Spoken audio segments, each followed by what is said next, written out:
시청자 여러분 안녕하십니까? 월요일 뉴스온 시작합니다. 일주일 넘게 이어진 대장동 항소 포기 사태가 변곡점을 맞고 있습니다. 네, 국민의힘은 이른 아침부터 용산에서 규탄 집회를 열고 이 대통령을 향해 날선 비판을 쏟아냈지만 민주당은 이에 대응하지 않고 G20 순방 기간 정상외교에 힘을 싣기로 한 모습입니다. 취재기자 연결합니다. 임성재 기자.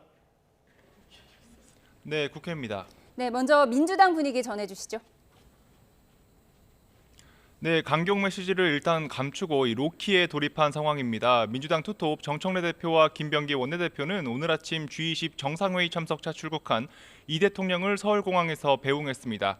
경주 에이펙 정상회의에 이어 또 한 차례 굵직한 정상외교에 나서는 이 대통령을 당 지도부가 나서 적극 뒷받침하는 모습인데요. 이 배웅 뒤 국회에서 열린 당 최고위원 회의에서도 이 한미 관세 안보 협상 결과를 다시금 추켜 세우며 이번 7박 10일 순방 성과도 기대했습니다. 정청래 대표의 발언 들어보겠습니다. 외교 지평을 넓히고 있습니다. 참 자랑스럽습니다. 이번 일정도 성공적으로 마무리되길 바라며 민주당도 든든히 뒷받침하겠다는 말씀을 드립니다. 지도부의 이 같은 모습은 이 대통령의 순방을 부각하며 이 정쟁이 자칫 외교 성과를 가리는 걸 차단하기 위한 선제 조치로 보입니다. 앞서 유엔 총회 때 조희대 대법원장 청문회가 열렸고 이 에이펙 때는 재판중지법 논란 등으로 이 대통령 성과가 묻혔다는 분석이 나왔는데 이를 반복하지 않겠다는 겁니다. 동시에 대장동 항소 포기 사태에 일일이 대응하는 게 정무적으로 유리한 건지 숨고르기에 나섰다는 해석도 있습니다. 박지원 의원은 SNS를 통해 대장동 문제를 당이 자꾸 설명하면 반대급부로 국민의힘의 논리가 확대된다며 근거 없는 딴지 걸기에 말려들지 말자고 촉구했습니다. 실제 박수현 수석 대변인은 기자들과 만나 국민의힘이 자꾸 항소 포기로 7,800억 원이 날아갔다고 주장하는데 이는 국민을 속이는 호도에 불과하다며 최소한의 대응에 나섰습니다. 네, 반면 국민의힘은 대장동 사건 항소 포기와 관련해서 공세에 집중하고 있죠. 네, 국민의힘은 멈출 생각이 없습니다. 아침부터 용산 대통령실 앞에서 규탄 대회를 열고 대장동 항소 포기 사태의 몸통은 이재명 대통령이라며 즉각 국정조사가 필요하다고 목소리를 높였습니다. 장동혁 대표는 이 대통령이 대통령이 돼서 대한민국 전체가 범죄자들의 놀이터가 됐다고 맹공에 나섰습니다. 특히 최근 대장동 민간업자인 남욱 변호사 측이 검찰에 수백억 원대 동결재산을 해제해달라고 요청한 점을 정조준했습니다. 장 대표는 이를 황당 욕으로 규정하고 마치 두목을 믿고 날뛰는 조폭을 보는 것 같다며 이 대통령을 겨냥했습니다. 또 민주당은 이에 발맞춰 배임죄 폐지에 속도를 내고 정부는 반발 검사장들을 평검사로 강등시키려고 한다며 이 모든 건 이 대통령 죄 없애기로 귀결된다고 지적했습니다. 장동혁 대표의 발언 들어보겠습니다. 7,800억을 범죄자들의 뱃속에 집어넣어놓고 이재명 대통령은 오늘 1호기를 타고 해외로 목튀를 하겠다고 합니다. 국민의힘은 이번 주 내내 이 같은 장외투쟁 카드를 이어간다는 방침인데요. 이와 함께 공직자들의 비상계엄 관여 의혹을 조사하기 위한 이른바 헌법 존중 TF를 불법 사찰로 규정하는 공세도 병행하고 있습니다. 장 대표는 이어진 최고위 회의에서 이 대통령이 공직사회를 네 편 내 편으로 가르기 위해 휴대폰까지 뒤지겠다고 나선 거라고 비판했습니다. 네, 결국 대장동 사건 항소 포기와 관련한 이 사태 전반을 규명할 국정조사로 시선이 쏠리고 있죠. 네, 여야는 물밑에서 국정조사 방식 등을 조율하는 것으로 알려졌습니다. 내일 국회 운영위원회 전체 회의 뒤 양당 원내 지도부가 다시 한번 직접 만나 접전 모색에 나설 거로 전망되는데요. 현재 민주당은 국회 법사위 차원에서 국정조사를 열어야 한다고 주장하고 국민의힘은 별도 특별위원회를 꾸리자는 입장입니다.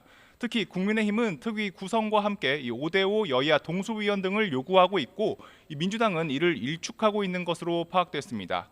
민주당은 단독 추진 이전에 최대한 합의 처리에 최선을 다하겠다는 입장이지만 뚜렷한 결과물을 낙관할 수는 없는 분위기입니다. 오늘부터 또 이 국회에선 728조 원 규모 내년도 예산안에 대한 세부 심의를 시작했습니다. 증액과 감액을 하는 절차인데요. 이 한미 관세 안보 협상 후속 조치로 편성한 1조 9천억 원 규모의 대미 투자 지원 정책, 금융 패키지 등을 놓고 치열한 여야 기싸움이 벌어지고 있습니다. 지금까지 국회에서 YTN 임성재입니다. 정부가 대장동 항소 포기 결정에 집단으로 반발한 검사장 전원을 평검사로 전보하는 방안을 검토하고 있습니다. 네, 사실상 강등이라는 논란이 이어지고 있는 가운데 정성호 법무부 장관이 오늘 구자연 신임 검찰총장 대행과 만났습니다. 현장에 취재기자 나가 있습니다. 권준수 기자. 네, 검찰입니다. 네, 구 대행이 정 장관을 만나기 위해 오늘 오후에 법무부를 방문했죠. 네, 구자연 신임 검찰총장 권한대행이 부임 인사를 위해 오늘 오후 정성호 법무부 장관을 만났습니다. 오후 2시부터 정 장관에게 신고를 시작했고 1시간가량 뒤에 법무부 청사를 빠져나왔습니다.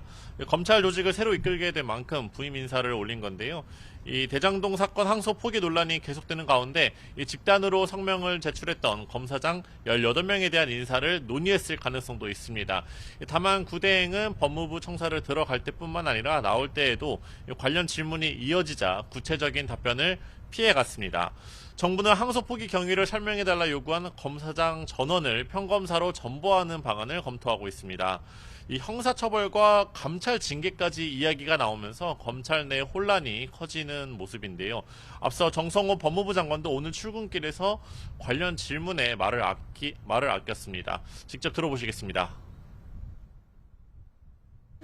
지금 검사장 분들 징계부 조치 검토하고 계신 게 있으실까요? 좀 특별히 드릴 말씀은 없고요. 빨리 국민들을 위해서 우리 법무나 검찰이 안정되는 게 가장 중요한데 어떤 것이 좋은 방법인지 고민을 많이 하고 있습니다. 사실상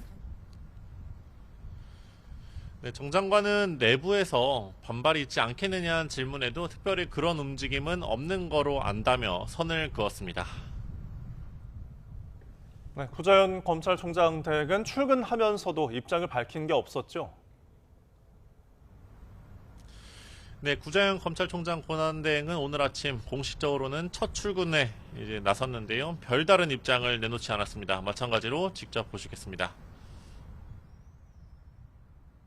집단 성명 낸 검사장들 평검사로의 전보 추진 어떻게 보시나요? 이 사건 범죄로 있어도 검사들 협조로 되어 있는데. 구 대행은 오늘 오전 대검찰청 안에서 여러 과장급 직원과 인사를 나눈 뒤 정식 업무에 들어간 상태인데요. 검찰 내에선 항소 포기에 반발한 검사장을 평검사로 전보하는 건 법률적으로나 형식적으로 문제가 없지만 실질적으로는 사실상 강등되는 것과 같다. 그러니까 인사 발령 시에 불이익을 받는 것과 같다는 분석이 나옵니다. 따라서 앞으로 구 대행이 어떻게 대응해 나갈지 관심이 쏠립니다. 네, 구자연 검찰총장 대행에게는 또 다른 과제들도 많이 쌓여 있죠. 맞습니다. 검찰개혁 마무리를 포함해서 많은 과제가 산적해 있습니다. 어깨가 무거울 수밖에 없는데요. 노만석 전 대검찰청 차장검사의 뒤를 이은 구 대행이 구원투수로서 지도부 공백을 최소화할 수 있을지 주목되고 있습니다. 검찰청 폐지 시한이 10개월 앞으로 다가온 만큼 보안 수사권 등 검찰의 요구사항을 정치권과 정부에 관철할 수 있을지도 지켜봐야 할 문제입니다. 지금까지 검찰에서 YTN 권유수입니다. 최근 종묘 앞 고층 재개발 사업과 한강버스 안전 문제를 지적해온 김민석 국무총리가 이번에는 서울시 광화문 정원 조성 사업의 절차적 문제를 따져보겠다고 밝혔습니다. 오세훈 서울시장이 추진하는 주요 사업에 잇따라 제동을 거는 모습인데요. 취재기자 연결해 들어보겠습니다. 나혜인 기자, 김민석 총리가 오늘 어떤 문제를 지적했습니까? 네, 김민석 국무총리는 오늘 오전에 서울시가 광화문 광장에서 추진하는 감사의 정원 조성 사업을 비판하는 시민단체들을 만났습니다. 감사의 정원은 서울시가 6.25 전쟁 참전국에 감사를 전하는 의미를 담아 광화문 광장에 석재 조형물을 세우겠다며 추진하고 있는 사업입니다. 22개의 참전국에 석재를 들여와서 이것을 총 모양으로 깎아서 세종대왕 동상 옆에 줄지어 세우겠다는 계획인데 내년 4월 준공을 목표로 현재 공사가 진행되고 있습니다. 김 총리는 공사 현장을 직접 둘러보고 광화문 광장이 갖는 상징적 의미를 고려할 때 이런 조형물을 세우는 게 맞느냐며 우려를 표했습니다. 세종대왕과 이순신 장군을 모신 공간에 받들어 총 형태의 석재 조형물을 설치하는 걸 국민이 이해하겠느냐며 이렇게 서둘러서 추진할 필요가 있는 사업인지 의문이라고 말했습니다. 또 6.25 전쟁 참전국이 석재를 기부할지 사업의 전제조차 확인되지 않은 상태 아니냐며 행정안전부에 법적, 절차적 문제는 없는지 확인해서 보고하라고 지시했습니다. 앞서 오세훈 서울시장은 광화문 광장에 새로운 상징 공간을 만들겠다며 100m 높이 태극기, 개양대를 세울 뜻을 내비쳤다가 권위주의적 발상이란 비판을 받고 철회했습니다. 이후에 계획을 바꿔서 이 정원 조성 사업을 추진해온 건데 민족문제연구소를 비롯한 시민단체들은 민주주의 상징인 광화문 광장에 외국 군대를 기리는 권위적인 공간을 조성하는 건 부적절하다고 비판해왔습니다. 김 총리 역시 이런 지적에 공감하면서 신중한 접근을 당부하는 형식을 취했지만 최근 종묘 앞 고층 재개발 사업과 한강버스 안전 문제를 지적한 데 이어서 또다시 오세훈 시장과 대립각을 세우는 모습입니다. 김 총리는 앞서 그제 강바닥에 걸려 멈춰선 한강버스 안전성에 우려를 표하면서 사고 원인을 철저히 조사하라는 지시를 내렸습니다. 지난 10일에는 종묘를 직접 방문해서 서울시 계획대로 주변에 초고층 건물이 들어서면 숨이 막히겠다며 문화와 경제, 미래를 망칠 결정을 해선 안 된다고 오 시장을 비판했습니다. 지금까지 정치부에 전해드렸습니다. 충남 천안 물류센터 화재가 사흘째 이어지고 있습니다. 이번 화재로 인근 공장은 전력 공급이 끊겼고 아파트 입주민들은 분진과 연기로 불편을 호소하고 있습니다. 현장에 취재기자 나가 있습니다. 오승훈 기자. 네, 충남 천안 물류센터 화재 현장에 나와 있습니다. 네, 아직까지도 진화 작업이 이어지고 있다고요? 네, 그렇습니다. 제 뒤로 보시는 것처럼 물류센터 건물은 새카맣게 타버렸고 소방당국은 고가사다리 차례 동원해 연신 물을 뿌려대고 있습니다. 현재까지 화재 발생 사흘째지만 아직 잔불 정리 작업을 진행하고 있습니다. 현재 현장에선 마스크를 이렇게 쓰고 있어도 매캐한 연기가 그대로 느껴질 정도입니다. 강한 불길에 장시간 노출되면서 건물 일부분이 붕괴한 모습도 볼 수 있습니다. 추가 붕괴 위험으로 건물 내부 진입이 어렵다 보니 외부에서 진화 작업을 진행하고 있습니다. 건물 안에 있는 의류와 신발 등이 불쏘시개 역할을 하면서 큰 불로 이어졌고 완전 진화에도 장애가 되고 있습니다. 소방당국은 화재 당시 건물 내부에는 1,100만여 개의 의류와 신발 등이 쌓여 있었던 것으로 추정하고 있습니다. 소방과 경찰은 화재 진압을 마치는 대로 현장 감식에 나설 예정입니다. 경찰은 과학수사대 인원들을 투입해 현장을 둘러보고 있고 발화 당시 CCTV 영상을 분석하고 있다고 밝혔습니다. 화재 발생 당시 건물 안에 있던 직원들을 대상으로 참고인 조사도 이어갈 예정이라고 덧붙였습니다. 또 화재 원인 규명을 위해 오는 19일 이후로 국가수와 일정을 조율한 뒤 합동 감식을 진행할 계획이라고 전했습니다. 네, 이번 화재로 2차 피해도 우려되고 있다고요? 네, 그렇습니다. 이번 화재로 인근에 있는 전선들이 녹아내리면서 주변 공장들의 전력 공급이 끊긴 상태입니다. 전력 공급 중단으로 비상발전기를 돌려가며 공장을 가동하고 있지만 생산에 차질을 빚고 있는 상태입니다. 현장에선 인근 공장 사무실에 창문들이 깨져 있는 모습들도 볼 수 있었습니다. 녹아내린 전선을 다시 복구하고 공장 내부에 있는 발전 설비까지 수리해야 하다 보니 완전 복구까지는 상당한 시간이 걸릴 것으로 보입니다. 인근 아파트 주민들도 화재로 인한 불편을 호소하고 있습니다. 취재진이 만난 아파트 입주민들은 화재에 따른 분진과 연기로 인해 눈이 따갑고 목이 매캐하다고 전했습니다. 또 집 안까지 분진이 들어오진 않을지 걱정되는 마음에 창문도 열지 못하고 있다고 말했습니다. 잔불 정리까지 상당한 시간이 걸릴 것으로 예상되면서 피해 규모는 더 커질 것으로 보입니다. 지금까지 충남 천안 물류센터 화재 현장에서 YTN 오승훈입니다. 새벽 시간 고속도로에서 유조차와 화물차, 승용차 등 13대가 잇따라 부딪혔습니다. 운전자 등 2명이 숨졌고 도로와 논밭에 기름이 쏟아져서 방제 작업이 이어졌습니다. 김근우 기자가 보도합니다. 고속도로에서 불기둥이 치솟습니다. 불붙은 유조차는 형체를 알아보기 힘들 정도입니다. 벙커 CU를 싣고 가던 유조차가 앞서 가던 화물차를 들이받은 건 새벽 3시 10분쯤입니다. 사고 이후 뒤따르던 화물차와 버스 등 8대가 사고 현장을 미처 피하지 못하고 잇따라 부딪혔습니다. 또 화물차에 실려있던 H빔과 파편 등이 반대 차로까지 넘어가며 승용차 등 3대가 옹벽과 가드레일을 들이받았습니다. 모두 13대가 연쇄 충돌해 운전자 2명이 숨졌고 4명이 다쳤습니다. 고속도로 위에는 H빔 등 화물 잔해와 기름이 쏟아졌고 현장 정리를 위해 양방향 통행이 전면 통제돼 극심한 정체를 빚었습니다. 특히 유조차 탱크가 찢어지며 쏟아진 기름 24,000리터는 고속도로 아래 민가까지 흘렀습니다. 다행히 폭발 위험은 없었지만 수로를 타고 수백 미터 범위로 퍼져 긴급 방제 작업이 벌어졌습니다. 오일 유출로 인해가 공공 수역이나 논밭으로 들어간 게 아니고 현재 수로에 있기 때문에 수로에 회수를 하고 나면 영농이나 다른 사항에 피해는 없을 거로 예상하고 있습니다. 경찰은 운전자와 목격자 등을 상대로 정확한 사고 경위 등을 조사하고 있습니다. YTN 김근우입니다. 충격이 얼마나 컸는지 시내버스 앞유리가 성한데 없이 산산조각이 났습니다. 앞서가던 버스는 뒷범퍼가 통째로 떨어져 나가버렸는데요. 오늘 아침 7시 10분쯤 서울 신정동에서 난 사고입니다.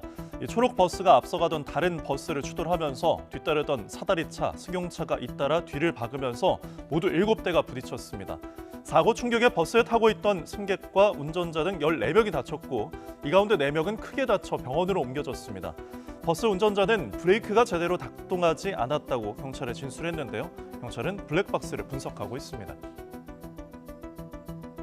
시뻘건 불꽃이 창문을 뚫고 하늘로 뿜어져 나옵니다. 검고 매캐한 연기는 건물을 가득 뒤덮었습니다. 오늘 오전 11시 50분쯤 전북 전주시 효자동에 있는 전주대학교에서 불이 났습니다. 불길이 처음 솟구친 곳은 예술관 4층이었는데요. 소방관이 출동해 불길은 20분 만에 잡았지만 보시는 것처럼 복도 천장은 물론이고 연구실 등 건물 내부가 잿더미가 됐습니다. 그나마 다행히 다친 사람은 없었습니다. 경찰과 소방당국은 교수 연구실에서 불이 시작된 것으로 보고 정확한 화재 원인과 피해 규모를 조사하고 있습니다. 제주 바닷가에서 벽돌 모양의 차봉지가 또 발견됐습니다. 겉봉지에 적힌 글자만 보면 누가 봐도 영락없는 차인데요. 하지만 이 봉지 안에선 마약인 케타민이 1kg이나 들어있었습니다. 무려 107만 명이 동시에 투약할 수 있는 양입니다. 이 마약 봉지는 해안경비단이 어제 오후 4시 반쯤 제주 서귀포시 성산읍 갯바위에서 발견했습니다. 최근 제주는 물론 경북 포항 해안가에서도 이렇게 중국산 차봉지로 위장한 마약이 잇따라 발견되면서 경찰과 국정원이 유입 경로 등을 조사하고 있는데요.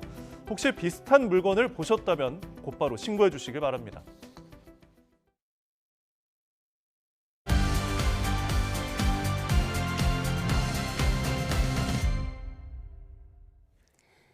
오늘의 정치온 전용기 민주당 의원, 김희정 국민의힘 의원 두 분과 함께 집중 분석해 보겠습니다. 어서 오세요. 네, 반갑습니다. 검찰의 대장동 사건 항소 포기를 둘러싼 정치권 후폭풍이 계속되고 있습니다. 국민의힘은 대통령실 앞 규탄 기자회견을 열며 국정조사를 거듭 촉구했고 민주당은 검찰 반발을 항명으로 규정하면서 검사장 강등 조치 등 압박을 이어갔는데요. 영상으로 정리해봤습니다. 일각에서 제기되는 검사들에 대한 징계 등 논의는 부디 멈춰 주시길 부탁드립니다. 검사들이 지금 이렇게 난동을 부리고 정부에 막 대들고 검사장급의 평검사 강등 조치도 주저해서는 안 됩니다. 대한민국 전체가 범죄자들의 놀이터가 되어가고 있습니다. 범죄자들의 저수지가 되어가고 있습니다. 대장동 비리 사건의 정점에 누구냐? 그거는 이재명 대통령이라는 것을 스스로가 인정하고 자인하는 꼴이 됩니다. 지금 가장 중요한 거는 빨리 국민들을 위해서 우리 법무나 검찰이 안정되는 게 가장 중요한데 어떤 것이 좋은 방법인지 고민을 많이 하고 있습니다.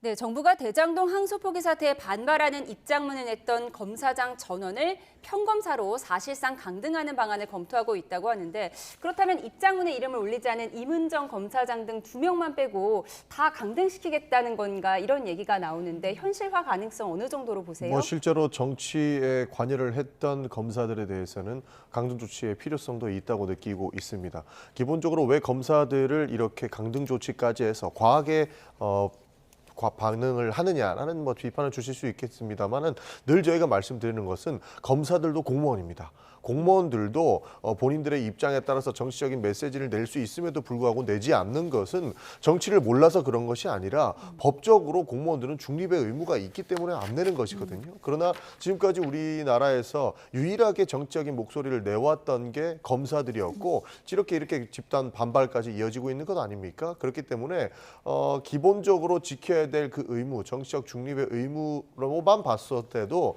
검사들의 징계의 필요성은 충분히 있다라고 보이는 것이고요. 오히려 징계를 해서 바로 잡는 것이 이것을 바로 잡는 길일 것이다라는 말씀 드리고 싶습니다. 만약에 이제 이게 항명이 아니고 왜 항소하지 않았는지 물어보는 차원이었다, 자초지정을 묻는 것이었다, 이런 반박에는 뭐라고 답하시겠습니까? 내부적으로 문제 제기를 하는 것에 대해서는 당연히 할 수 있다고 봅니다. 근데 지금처럼 언론화 이슈시키고 실제로 반발의 모습처럼 만들어냈던 것이 정치적 영역에 들어왔다라고 평가를 하기 때문에 문제 제기를 하는 것이거든요. 그렇기 때문에 뭐 입을 틀어막는다든지 이런 비판은 저는 말도 안 된다는 얘기를 드리고 싶습니다.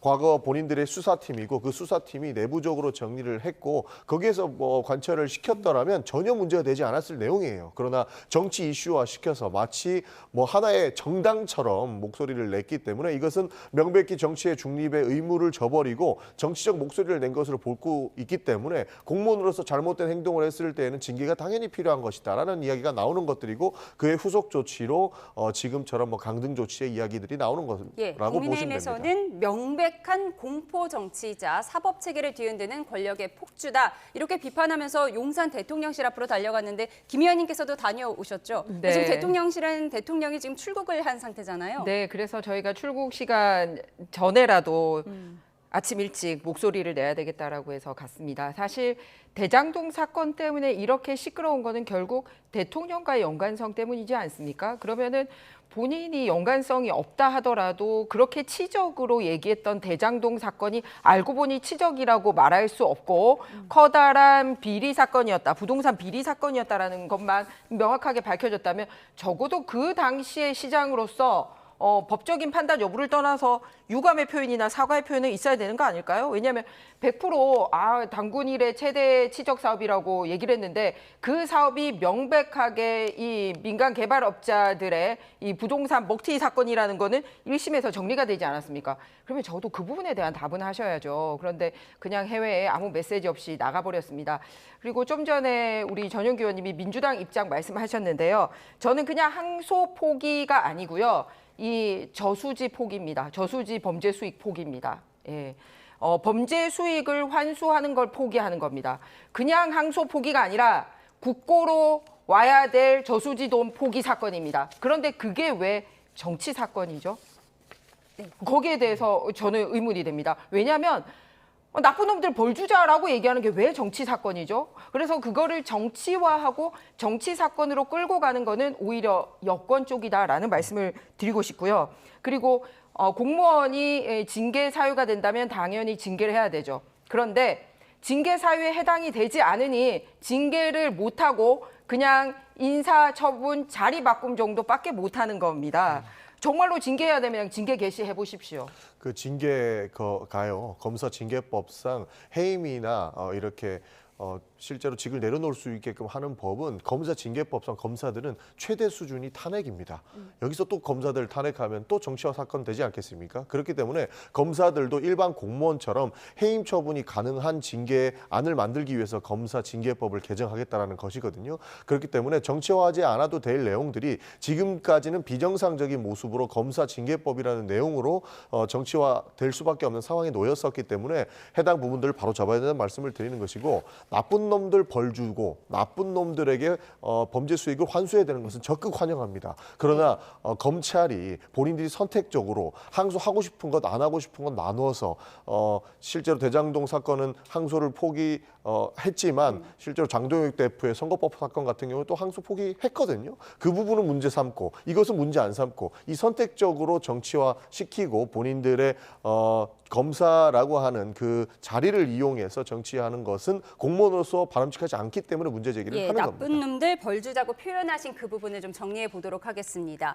대장동 민간업자 3인방 가운데 하나인 남욱 변호사가 서울 역삼동의 부동산을 500억 원에 내놨습니다. 대장동 사업으로 잭팟을 터뜨린 뒤 지난 2021년 300억 원에 샀던 그곳인데 어떤 땅인지 궁금하시죠? 저희 취재진이 현장에 다녀왔습니다. 화면 보시죠.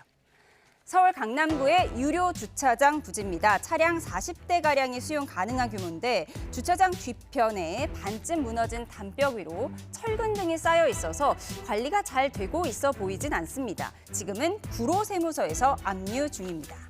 그런데 최근 1239제곱미터 약 375평 크기 이 토지가 500억 원의 매물로 등록됐습니다. 2021년에 300억 원에 거래됐으니까 500억 원에 팔리면 남 변호사 측은 200억 원에 달하는 시세 차익을 거두는 셈이죠.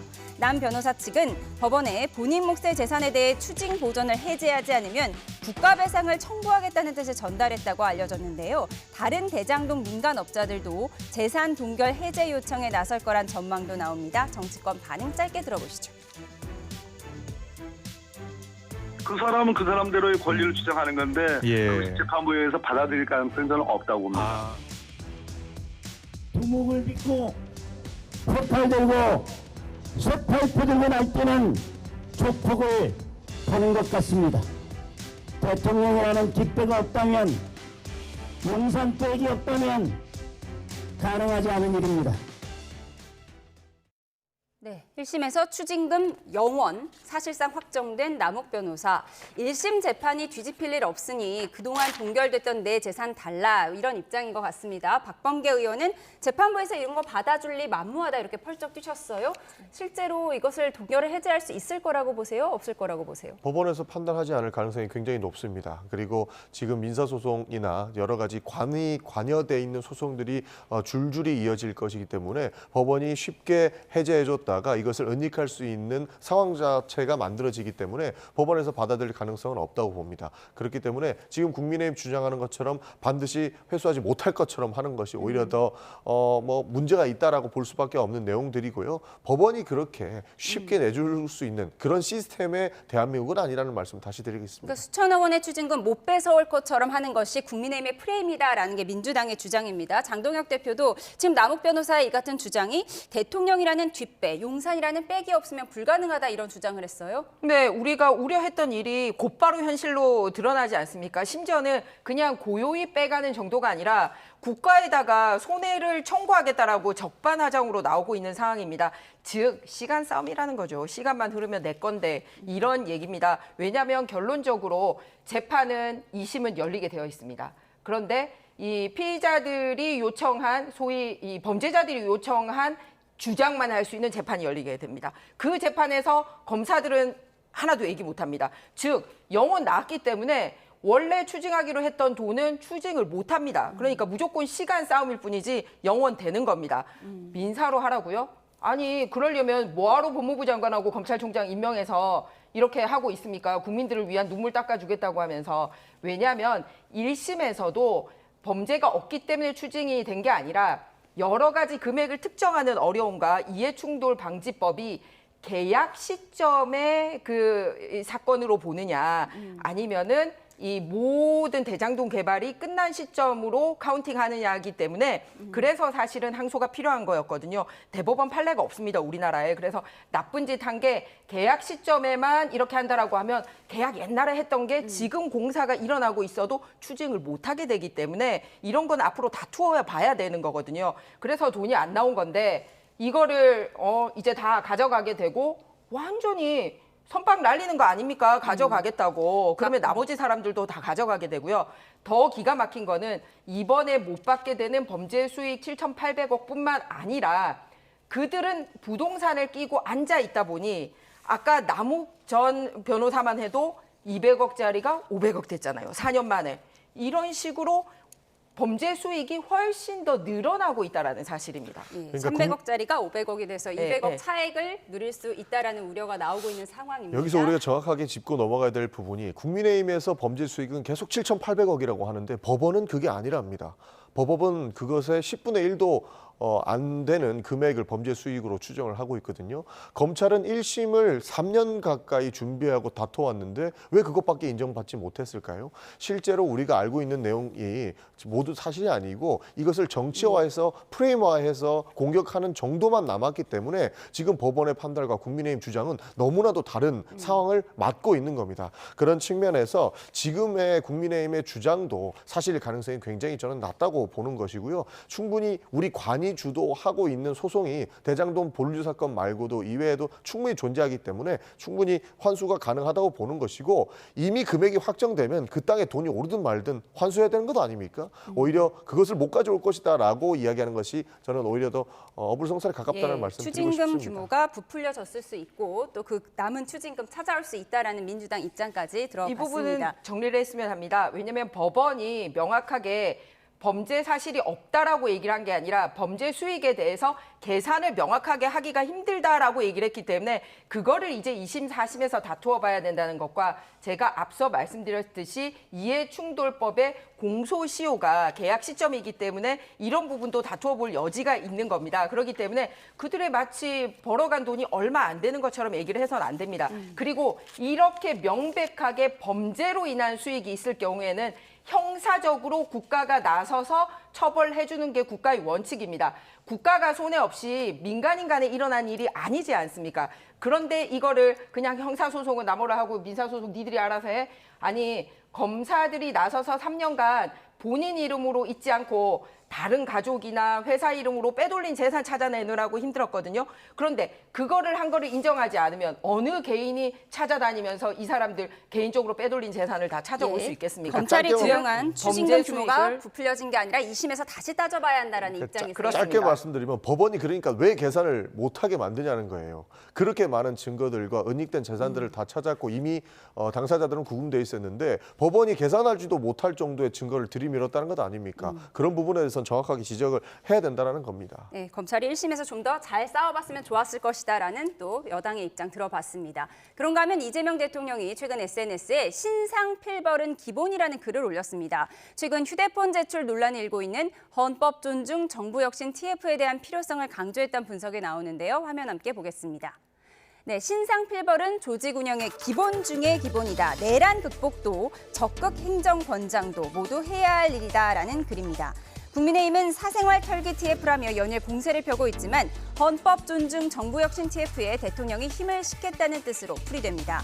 국민의힘은 대통령의 과거 발언을 소환하며 공세 수위를 높였고 개혁신당도 가세했습니다. 여러분은 절대로 사고를 치면 전화를 대지 마세요. 조금 전 영상에서 보셨겠지만 사고를 치면 전화기를 뺏기면 안 됩니다. 공무원의 핸드폰을 그렇게 들여다보려면 맨 먼저 최고위 공무원인 이재명 대통령의 핸드폰부터 파헤쳐보기를 바랍니다. 전과 4개를 달고 있는 대통령이 오히려 공무원들을 범죄자 취급하고 있다는 점입니다. 중증 내로남불이자 위험한 집착이라고 할 수 있습니다. 국민의힘은 공무원 휴대전화 제출 강요 금지 법안으로 맞대응했는데요. 민주당은 숙청, 반동분자 색출을 운운하는 반발이 오히려 재발절인 것처럼 보인다며 국민의힘은 공무원을 핑계 삼지 말고 지은 죄만큼 책임지라고 반박했습니다. 네, 이름이 어렵습니다. 헌법 존중 정부 혁신 TF. 이에 대해서 국민의힘은 사생활 털기 TF라면서 연일 공세를 펴고 있는데 국민의힘 입장 먼저 듣고 반박 듣도록 하겠습니다. 지난번에 이재명 대통령 재판 멈춘 거를 헌법 소홀하고 얘기를 했었죠. 그러다가 헌법 소홀 아님이 드러났잖아요. 하루아침에 대통령실과 서로 여당이 다른 말을 하니까 헌법 소홀 하루아침에 포기하더라고요. 그랬다가 이번에는 말을 살짝 바꿨네요. 이제 공무원들 휴대폰이랑 사생활 터는 거는 헌법 존중이라고 얘기를 하고 있습니다. 언제부터 이 남의 휴대폰 들여다보는 게 헌법 존중이죠. 이재명 대통령 본인이 국회의원 시절에 특강 가서 10년 전에 얘기를 한 적이 있습니다. 휴대폰 안에는 뭐든 어디서 무엇을 했고 누구랑 했고 심지어는 사진을 어디서 찍었는 것까지 다 있기 때문에 절대로 휴대폰 뺏기지 마라. 특히 이 수사기관의 휴대폰 뺏기지 마라 라고 특강에서 얘기를 했던 적이 있습니다. 그래서 그 안에 많은 정보가 있기 때문에 본인은 뺏기지 말라고 했고 그 안에 많은 정보가 있기 때문에 나는 뺏겠다라고 나오는 거지 않습니까? 그러면서 모든 공무원들 수많은 공무원들을 나는 뺏겠다라고 얘기를 하는 거잖아요. 그럼 뺏어서 뭐 합니까? 그 안에 정보가 있다라고 이재명 대통령이 얘기했던 부분 언제 어디서 누구와 무엇을 얘기를 했고 이 사진을 찍은 장소로 보면 이 사람이 뭐 하고 다니는지 다 알다. 그거를 보겠다는 얘기 아닙니까? 왜 봐야 되는 거죠? 그래서 저는 이 부분에 대해서는 명백하게 공무원 사찰로 보여진다는 말씀을 드리고요. 그리고 비동의하면 못하게 되어 있습니다만 지금 나오는 얘기가 뭐냐면 비동의하면 이 대기발령이나 직위해자나 수사 의뢰까지도 갈 수 있어 이런 식으로 말을 흘리고 있습니다. 즉 니네 동의해야 될 거야 라고 공포정치를 하고 있다는 거죠. 이게 공무원들이 민생에 매진할 수 있고 이런 분위기입니까? 아니면은 말 잘 듣게 그냥 길들이는 분위기입니까? 명백하게 잘못된 것입니다. 공무원 사찰이라는 의견을 주셨고 이준석 개혁신당 대표는 전과대장인 대통령이 지금 공무원 휴대폰 보겠다는 것은 중증 내로남불이다 이런 비판을 했어요. 필요한 조사라면 해야 되지 않겠습니까? 지금 뭐 국민의힘이나 개혁신당이나 전국에 있는 공무원을 전부 다 탈탈 털어가지고 보겠다라고 하는 것처럼 해석을 하는 것 같은데 실제로 필요에 의해서 계엄에 가담했을 수 있을 만한 의혹이 있는 사람 정도만 조사하는 것으로 알고 있습니다. 그렇기 때문에 그렇게 선동하는 것은 오히려 저는 호들갑이라고 생각을 하는 것이고요. 휴대폰에 대한 조사는 필요한 사람들은 반드시 해야 된다고 보는 지점이 전 국민이 실시간으로 봤던 12.3 비상계엄 아닙니까? 그런데 그 비상계엄의 당사자가 전 국민이 봤던 것임에도 불구하고 지금 재판에서 거짓말하고 있습니다.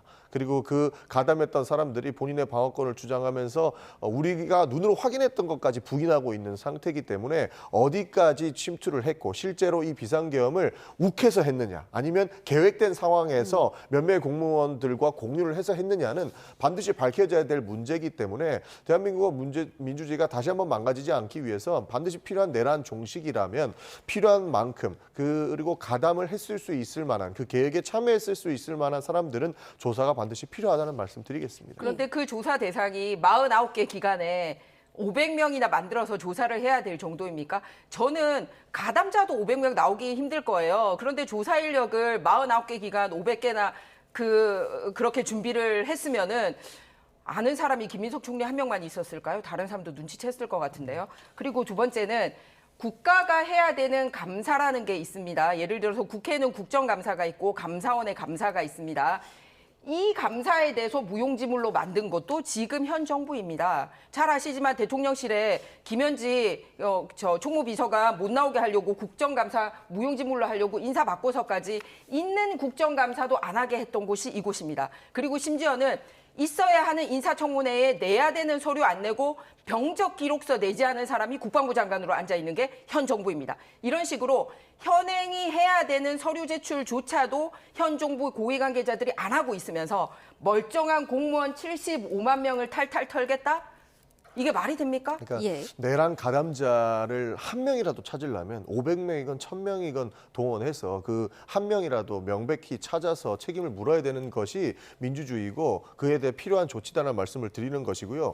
사실 얼마나 많은 공무원들이 연루돼 있을지는 모릅니다. 그러나 민주당이 혹시 계엄하는 것 아니야라고 지속적으로 의심을 했기 때문에 이나마 막을 수 있다고 보는 것도 공무원 일부 중에는 알고 있는 사람이 있기 때문에 12.3 계엄 이전에 중간에 샜다고 볼 수 있는 겁니다. 그렇기 때문에 계획의 과정들을 밝히기 위해서는 조사가 필요한 것이고 500명이건 1000명이건 한 명이라도 내란 가담했던 사람들을 밝히기 위해서는 필요한 조치라는 것은 변함없다라는 말씀 드리겠습니다. 그러니까 뭐 내란 가담자를 찾아야 한다는 거는 동의하더라도 이 휴대폰 제출의 방식이나 어떤 범위에 대해서 좀 논란이 있어서 여야 입장을 들어봤습니다. 그런가 하면 이재명 대통령의 지지율이 3주 만에 소폭 하락했다는 여론조사 결과가 나왔는데요. 정리해 보겠습니다. 이재명 대통령 국정수행 지지도 54.5%로 직전 조사보다 2.2%포인트 하락했는데요. 조사기관은 대장동 항소포기 논란을 둘러싼 여야의 강대강 대치와 정치 공방이 국민의 피로감을 높이며 국정수행 평가 하락의 주된 원인으로 작용했다고 분석했습니다. 정당 지지도 보겠습니다. 민주당은 0.2%포인트 오르고 국민의힘은 0.6%포인트 떨어져서 46.7%와 34.2%로 각각 집계됐습니다. 네, 대통령 지지율이 2.2%포인트 하락을 했는데 조사기관은 대장동 항소포기 여파다 이렇게 분석을 했습니다. 이 부분 어떻게 보세요? 충분히 그럴 수 있을 만한 해석입니다. 그리고 국민의힘에서도 국민이 피로감을 느껴야 이재명 대통령에 대한 지지율이 떨어질 거라고 보기 때문에 지금 이렇게 검사들의 집단 항명 자체도 일주일 넘게 똑같은 얘기만 되풀이하고 있는 것 아니겠습니까? 이미 항소포기는 이루어진 것이고 검사들의 징계 절차만 남은 상황에서 정치적 이익이 때문에 하는 이야기들이기 때문에 충분히 여론조사 전문 업체에서 분석한 것이 대장동 항소 포기 사건, 검사들의 집단 항명 사태가 지지율에 영향이 미쳤다라고 하는 것은 타당한 지적이다라는 말씀 드리고 싶습니다. 대통령 지지율이 하락하면 국민의힘이 반사 이익을 누려야 하는데 지금 국민의힘 지지율도 소폭 하락했거든요. 이 부분 어떻게 분석하세요? 네, 이제는 더 이상 상대의 실수로 본인이 올라가는 거를 기대해서는 되지 않는다고 생각합니다. 분명하게 이 안에서 서로 똘똘 뭉쳐서 제대로 대응하는지 보여야 되는데 실제로 이렇게 국가를 흔드는 큰 사건이 벌어졌음에도 불구하고 그 정도 크기로 합당하게 대응하고 있느냐, 이거는 국민 눈높이에 부족하게 보인다는 겁니다. 훨씬 더 국민들이 이번 사건을 엄중하게 보고 있다는 반증이지 않나 이렇게 생각을 합니다. 다음으로 이 항소 포기를 국민의힘이 이슈를 가지고 가고 있는 게 아니고요. 여권 내부에서 시간이 지날수록 사실관계가 드러나고 있기 때문에 그렇습니다. 법무부 장관이 나는 모른다라고 얘기를 했다가 검토하라, 신중하게 검토하라고 두 차례에 걸쳐서 얘기했다라는 게 뒤늦게 밝혀지고, 그다음에 검찰총장도 처음에는 자기가 한 것처럼 얘기하다가 차관한테 연락받았다 했다가 이제는 저쪽은 지우라고 얘기하는데 우리는 지울 수가 없어, 이런 얘기까지 하고, 이런 식으로 지나면 지날수록 그 결제 라인에 있었던 사람들로부터 새로운 사실이 드러나고 있기 때문에 그래서 국민들이 이런 판단을 하고 있는 겁니다. 심지어 에이펙이라든지 통상협정 같은 국정 지지율이 올라갈 수 있는 기회가 있음에도 불구하고 내려갔다라는 면은 굉장히 따갑게 받아들여야 될 부분인 것 같습니다. 특히 지금 발표 여기 같이 나가진 않았습니다만 갤럽 조사에 의하면 항소 포기가 잘못됐다라는 여론이 훨씬 더 높게 나온 것도 언론을 통해서 알려지고 있습니다. 예, 여론조사 결과 살펴봤고요. 그런가 하면 지난 주말 한강버스가 강바닥에 걸려서 멈추는 사고가 벌어졌습니다. 종묘 앞 재개발을 두고 대립각을 세운 오세훈 서울시장과 김민석 국무총리, 이번엔 한강버스로 전선을 옮겨 신경전을 벌였는데요. 정리해보겠습니다.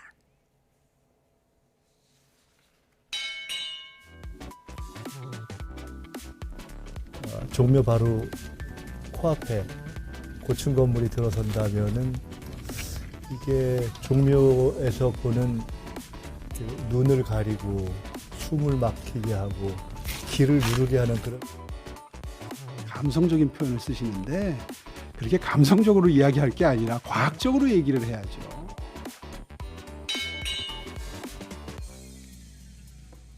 한 달 동안 쉬었을 때 배에서의 문제가 됐던 건 어떤 거예요?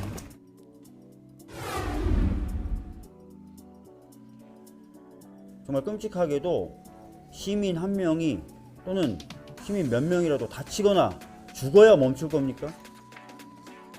대국민 사죄와 즉각적인 시장직 사퇴를. 오세훈 시장은 예상치 못한 일로 시민께 불편을 끼쳐드렸다며 고개를 숙인 가운데 국민의힘에서는 김민석 총리가 일종의 선거 개입을 하고 있다고 주장했습니다. 국무총리의 신분을 이용해가지고 선거 개입에 유사한 그런 행위를 하실 것이 아니라 중립적인 자세로 총리의 업무에 집중해 주시기를. 그런가 하면 김민석 총리, 오세훈 시장이 추진 중인 곳이죠. 한국전쟁 참전국에 대한 감사를 상징하는 감사의 정원과 관련해서도 법적인 문제가 없는지 확인해 보고하라고 행안부에 지시했는데요. 이른바 3라운드의 시작일까요? 네, 공교롭게도 김민석 총리가 점검을 다녀간 다음 날 지난 토요일 저녁에 사고가 났습니다. 지금 민주당이 힘을 모아서 오세훈 시장 때리기에 나선 모양이에요. 뭐 일부러 때린다기보다는요. 저희도 한강버스가 잘 되기를 바랬었습니다. 그래서 과거에 있었던 국정감사도 한 달 동안 서울시 감사만 나오면 한강버스에 대한 지적이었는데 서울시는 일관되게 한강버스 운행에는 전혀 무리가 없다라고 하면서 11월 달부터 강행을 했죠. 그러나 강행하자마자 나왔던 일들은 줄줄이 사고였던 겁니다. 마치 김민석 총리가 이야기하자마자 사고 난 것처럼 해석해서는 안 되는 부분인 게 강바닥이 수위가 낮아서 배가 움직일 수 없었다라고 하는 건 굉장히 좀 충격적인 내용 아니겠습니까? 실제로 부표에다가 부딪힌 사건들도 발생을 했는데 이것이 철저하게 은폐됐다라고 하는 의혹까지 나오고 있는 상황입니다. 그리고 이번에는 그 안에서 승선하고 있던 시민들의 제보가 있었기 때문에 더 빨리 바깥으로 나온 것 같은데요. 실제로 준비도 안 됐고 준비가 덜 된 상태에서 무리하게 지방선거를 위해서 강행한 측은 오히려 김 총리 측이 아니고 오 시장 측이라는 말씀 좀 드리고 싶습니다. 예, 지금 광화문에서 오세훈 시장이 추진 중인 감사의 정원 사업, 사실 많이 알려진 사업은 아닌데 지금 민주당에서 오세훈 시장이 하는 모든 사업에 대해서 지금 공세를 하고 있습니다. 어떻게 보세요? 저는 민주당 예를 들어서 서울시당 쪽에서 그런 일을 했다고 하면 그 뭐 할 일을 하는구나라고 생각할 수도 있을 겁니다. 그런데 김민석 국무총리 서울시 감사관 정도 역할만 할 생각인 것 같습니다. 국민들이 문제 제기했던 거에 대해서 파고드는 게 아니라 어떻게 해서든지 새로운 이슈를 발굴을 하고 서울시 관련돼서 트집을 잡으려고 하는데요. 2002년 그때 청계천 사업 막 반대해가지고 서울시장 낙마했던 그 기억을 아직도 가지고 지금도 이런 행동을 하고 있는 것 같습니다. 예를 들어서 민주당 시장이 있어도 이렇게 얘기를 하겠습니까? 예를 들어서 정부처가 함께 이렇게 그 해상교통을 활발하게 하기 위해서 우리가 함께 힘을 모아야 될 게 없는지 살펴보자. 이렇게 얘기하는 거랑 야 네가 하면 다 싫어. 이렇게 얘기하는 거랑 차원이 다르다는 거죠. 그래서 한강버스만 얘기하고 있는 게 아니라 대법원에서 합헌 판결을 받았던 종묘 개발과 관련된 문화재 관련된 이 조례 부분도 시비 걸고 한강버스 시비 걸고 지금은 많은 사람들이 방문하고 있는 광화문 광장에까지 시비 걸고 그러니까 이런 거를 국무총리의 행위로 보여지십니까? 언론이 그렇게 얘기하고 있지 않지 않습니까? 서울시장 출마를 염두에 두고 있는 김민석 총리는 한편 이런 얘기했습니다. 이렇게 얘기를 하고 있지 않습니까? 당 안에서도. 즉 국무총리의 업무로서는 적절하지 않은 행동들을 이어가고 있다. 이렇게 보여집니다. 지금 라운드라고 평가되는 것들이 오세훈 시장이 굉장히 시정을 무리하게 했다라고 평가받는 것들입니다. 그러니까 종묘 사건 같은 경우에도 유네스코에서 옆에 높은 빌딩이 들어왔을 때 우려 사안들이 있었다라고 밝혔는데 서울시에서는 없었다라고 이야기하고 있는 것이고 제가 국정감사에서 직접 오세훈 시장과 서울시에 질문을 했던 것이 이렇게 한강버스가 200톤 가까이 되는 큰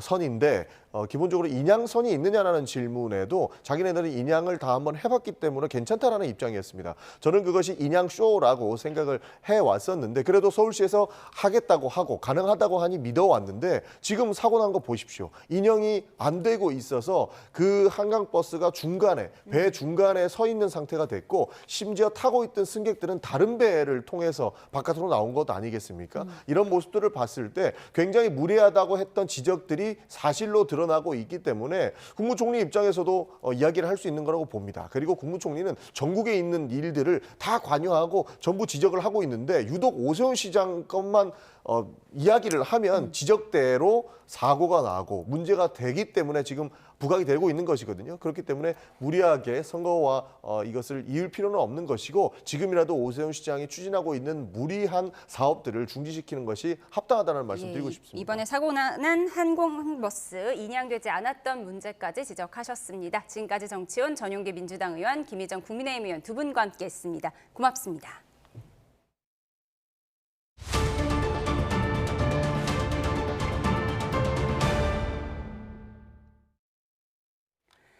이재명 대통령이 남아프리카 공화국에서 열리는 주요 20개국 G20 정상회의 참석차 중동과 아프리카 4개국 순방길에 올랐습니다. 첫 번째 방문국인 UAE를 시작으로 7박 10일간의 숨가쁜 일정이 이어집니다. 정윤용 기자입니다. 이재명 대통령과 김혜경 여사가 여당 지도부와 순방국 주한대사들의 배웅 속에 공군 1호기에 탑승해 첫 방문지 UAE로 출발했습니다. 이 대통령은 UAE 방문 첫날 현충원 참배와 동포 만찬 간담회로 본격 순방 일정에 돌입합니다. 이튿날부터 국빈 방문 공식 환영식과 정상회담, 양해각서 체결 등 굵직한 행사들이 예정돼 있습니다. 다음 날은 한 UAE 비즈니스 라운드 테이블에 참석해 양국 경제인들과 협력 방안을 논의하고 아크 부대 장병들도 격려할 예정입니다. 대통령실은 중동 국가 가운데 유일하게 특별 전략적 동반자 관계를 맺고 있는 UAE와 핵심 분야에서 큰 성과를 기대하는 분위기입니다. 4대 핵심 분야인 투자, 국방방산, 원전, 에너지를 넘어 첨단 기술 보건의료, 문화 등에서도 한 UAE 양국 관계를 더욱 강화해 나가고자 합니다. 이어 20일에는 이집트로 이동해 정상회담과 카이로 대학 연설을 한 뒤 주요 20개국 G20 정상회의가 열리는 남아공으로 향합니다. 이 대통령은 경주 에이펙에서 회원국들의 합의를 주도한 인공지능 기본사회와 회복과 성장 등 비전을 G20에서 제시해 논의를 확산시키겠다는 구상입니다. 국익 중심 실용 외교를 아프리카 등으로 확장시키고 남아공은 물론 아프리카 전반에 대한 발전 기여 의지도 나타낼 계획입니다. G20에서는 주요국들과 양자회담도 이뤄질 수 있습니다. 끝으로 오는 24일엔 튀르키예를 국빈 방문해 정상회담과 만찬 일정을 소화하고 오는 26일 귀국합니다. YTN 정인용입니다. 서울 용산에 있는 대통령실이 올해 안에 청와대로 복귀할 예정인 가운데 경찰은 청와대 인근 파출소 인원을 지금의 10배 수준으로 늘리는 등 경비 인력을 대폭 확충할 방침입니다. 박정보 서울경찰청장은 오늘 옥인 통일파출소는 현재 공동체 치안 관서로 정해져 2명만 근무 중이지만 대통령실이 돌아오면 일반 지역 관서로 전환돼 20여 명이 근무하게 된다고 밝혔습니다. 정부가 대장동 항소 포기 결정에 집단으로 반발한 검사장 전원을 평검사로 전보하는 방안을 검토하고 있습니다. 사실상 강등이라는 논란이 이어지고 있는 가운데 정성호 법무부 장관이 오늘 구자윤 신임 검찰총장 대행과 만났습니다. 현장 취재기자 연결합니다. 권준수 기자. 네, 검찰입니다. 네, 구대행이 정 장관을 만나기 위해 오늘 오후에 법무부를 방문했죠? 그렇습니다. 구자윤 신임 검찰총장 대행이 부임 인사를 위해 오늘 오후 2시부터 정성호 법무부 장관을 만났습니다. 검찰 조직을 새로 이끌게 된 만큼 정 장관에게 신고하기 위해서였는데요. 대장동 사건 항소 포기 논란이 계속되는 가운데 집단으로 성명을 제출했던 검사장 18명에 대한 인사를 논의했을 가능성도 있습니다. 구대행은 1시간가량 이야기를 나눈 뒤 법무부 청사를 나왔는데요. 부임 인사를 위해 청사에 들어갈 때처럼 취재진의 관련 질문이 이어지자 구체적인 답변을 피해갔습니다. 정부는 항소 포기 경위를 설명해달라 요구한 검사장 전원을 평검사로 전보하는 방안을 검토하고 있습니다. 형사처벌과 감찰 징계까지 이야기가 나온 것으로 알려지면서 검찰 내 혼란이 커지는 모습인데요. 앞서 정성호 법무부 장관은 오늘 출근길에서도 관련 질문에 말을 아꼈습니다. 직접 들어보겠습니다. 지금 검사장 분들 징계부 조치 검토하고 계신 게 있으실까요? 뭐 지금 특별히 드릴 말씀은 없고요. 빨리 국민들을 위해서 우리 법무나 검찰이 안정되는 게 가장 중요한데 어떤 것이 좋은 방법인지 고민을 많이 하고 있습니다. 사실상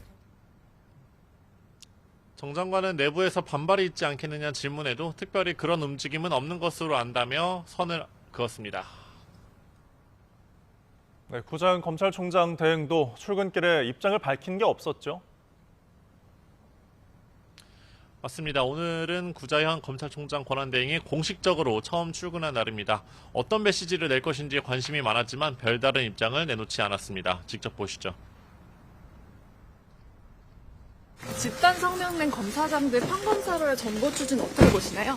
이 사건 법무부에 있어도 검사들 협조로 되어 있는데. 검찰 내에서 항소 포기에 반발한 검사장을 평검사로 전보하는 건 법률적으로나 형식적으로는 문제가 없지만 실제 인사 발령 시 사실상 강등되는 것과 같다는 분석이 나오는데요. 앞으로 구대행이 어떻게 대응해 나갈지 주목됩니다. 네, 또한 구대행 앞으로 다른 과제들도 쌓여 있죠. 네, 검찰개혁 마무리를 포함해 여러 과제가 산적해 있어 어깨가 무거울 수밖에 없습니다. 노만석 전 대검 차장검사의 뒤를 이은 구대행이 부원투수로서 지도부의 공백을 최소화할 수 있을지가 검찰 안팎의 관심사인데요. 검찰청 폐지 시한이 10개월 앞으로 다가온 만큼 보안 수사권 등 검찰의 요구사항을 정부와 정치권에 관철할 수 있을지도 지켜봐야 할 것 같습니다. 지금까지 검찰에서 YTN 권유수입니다. 김건희 특검이 양평 공흥지구 개발 특혜 의혹과 관련해 김성교 의원에게 오는 21일 소환을 통보했습니다. 같은 의혹에 연루된 김건희 씨 오빠 김진우 씨는 모레 법원에서 구속심사를 받습니다. 취재기자 연결합니다. 안동준 기자. 네, 김건희 특검 사무실입니다. 특검이 김성교 의원을 소환하는 건 이번이 처음이죠? 네, 그렇습니다. 특검은 이번 주 금요일 국민의힘 김선교 의원에게 피의자 신분으로 소환을 통보했습니다. 공흥지구 개발 특혜 의혹 당시 양평군수였던 김 의원은 특가법상 국고 손실 혐의를 받는데요. 특검은 김건희 씨 일가 회사가 공흥지구에서 아파트 개발 사업을 진행할 당시 개발 부담금이 부과되지 않은 과정에서 어떤 역할을 했는지 추궁할 걸로 보입니다. 다만 김 의원은 변호인 일정 문제로 날짜를 조율 중이라고 밝혀 소환 날짜가 변경될 가능성도 있습니다. 같은 의혹에 연루돼 특검에서 2차례 조사를 받은 김건희 씨 오빠 김진우 씨는 모레 구속심사를 받습니다. 네, 내란 특검이 기소한 한덕수 전 총리에 대한 재판도 오늘 열렸죠? 네, 법원은 오늘 내란 방조 혐의 등을 받는 한 전 총리에 대한 공판기일을 열었습니다.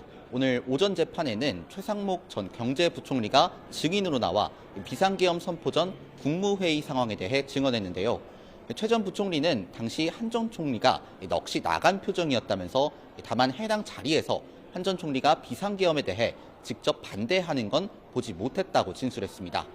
오후 재판에는 추경호 전 국민의힘 원내대표가 증인으로 출석했는데 관련 사건으로 구속영장이 청구된 상황이라며 증언을 거부하겠다고 밝혔습니다.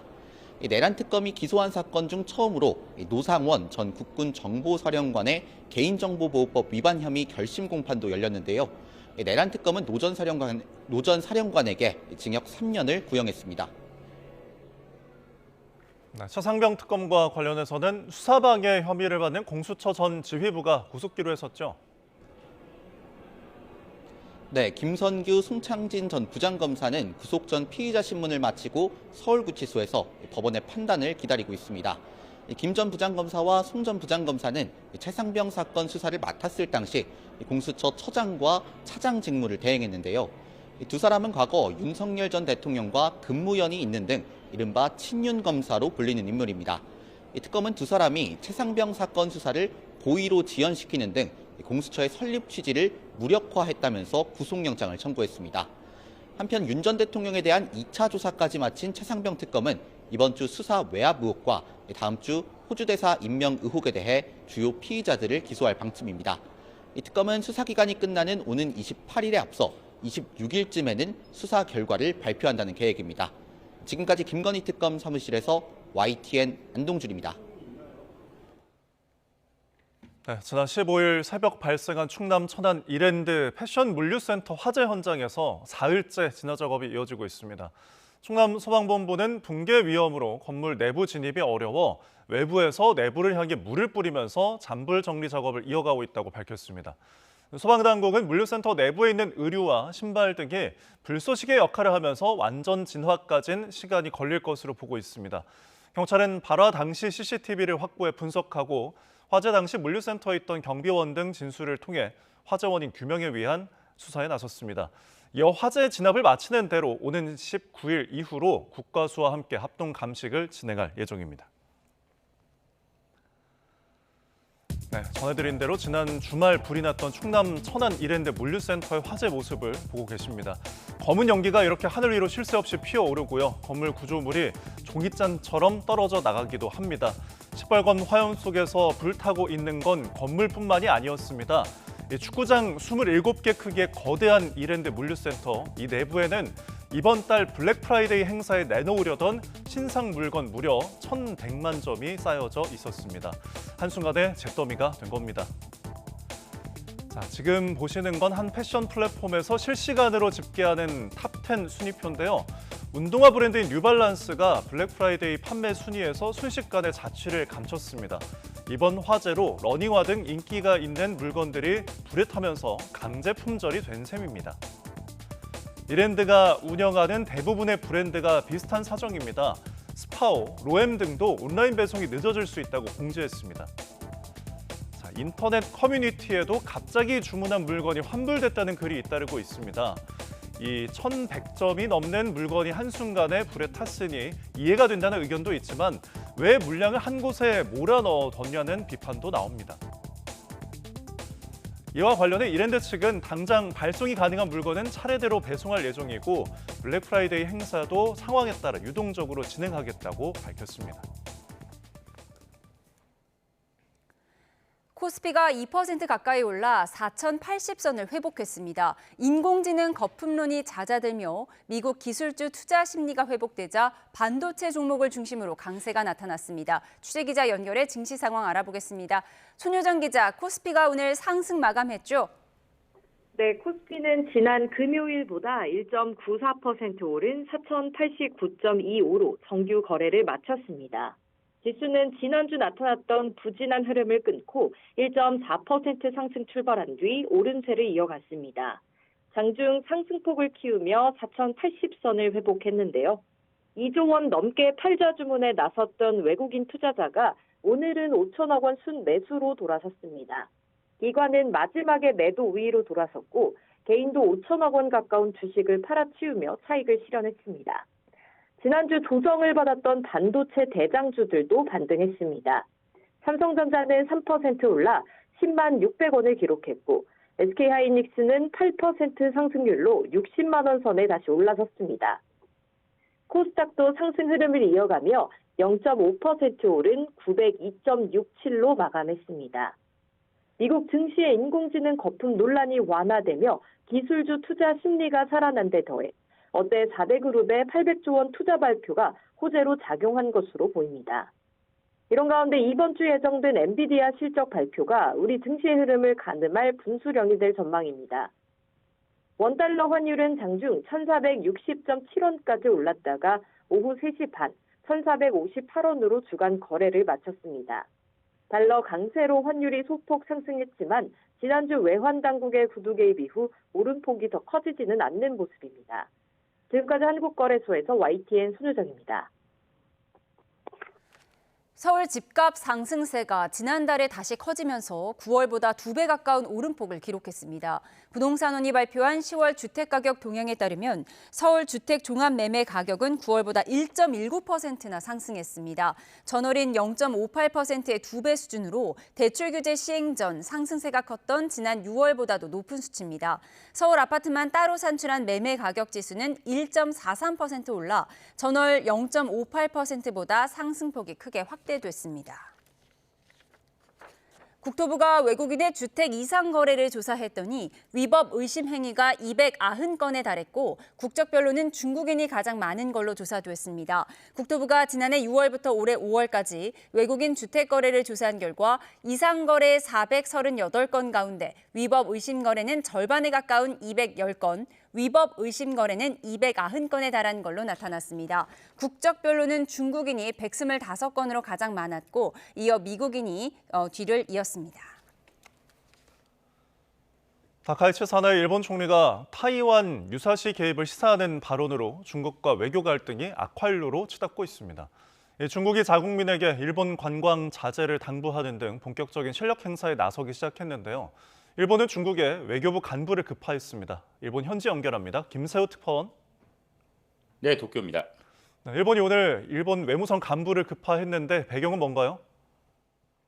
네, 다카이치 총리가 지난 7일 국회에서 타이완 유사시 자위대가 개입할 수 있음을 시사한 발언에 중국이 반발 수위를 연일 높이고 있습니다.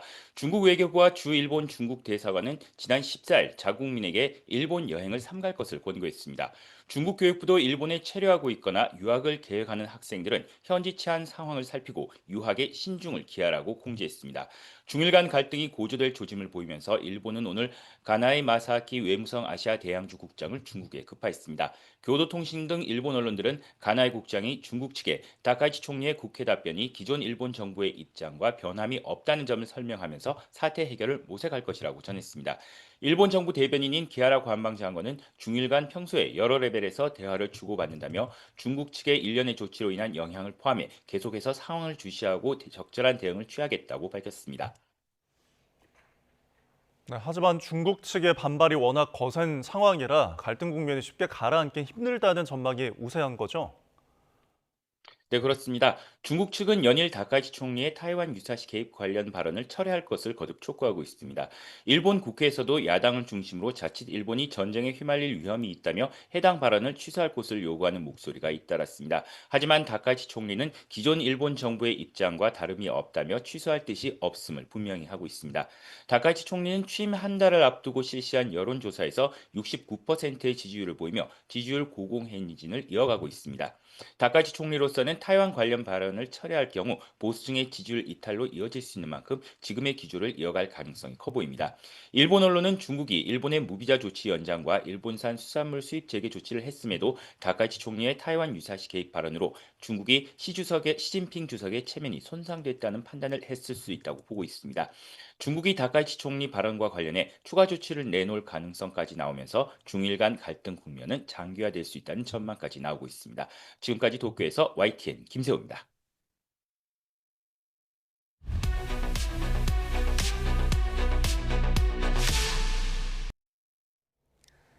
부천시장에서 돌진 사고를 낸 60대 운전자가 사고 당시에 브레이크가 아닌 가속 페달을 밟은 걸로 조사됐습니다. 네, 차에 페달 쪽을 비추는 블랙박스 카메라가 설치돼 있었는데 이 장면이 그대로 담겨 있었습니다. 권용주 국민대 자동차 운송 디자인학과 교수와 자세히 이야기 나눠보겠습니다. 어서 오십시오. 네, 안녕하세요. 네. 21명의 사상자, 많은 인명피해를 냈습니다. 이 부천시장 트럭 사고에 60대 운전자가 구속이 됐는데요. 사고 원인에 대해서 기자들이 질문을 했는데 뭐라고 답했는지 듣고 오시죠. 브레이크 대신에 가속 페달 밟은 거 인정하시나요? 제가 모아다 너무 심하고 60년 평생 동안 생전밖에 안 살았어요. 그 잠을 4시간 동안 그 외에는 자본 적이 없고 많이 빚은 졌다 보니까 빚은 이자를 갚아야 되겠고 그래서 열심히 하다가 몸에 병이 들었습니다. 피해자에게 하실 말씀 없으세요? 제가 기억이 자꾸만 착하는 거예요. 기억이 들어서 나타납니다. 네, 60대 운전자 몸에 병이 많이 들었다 이런 얘기를 했는데 네.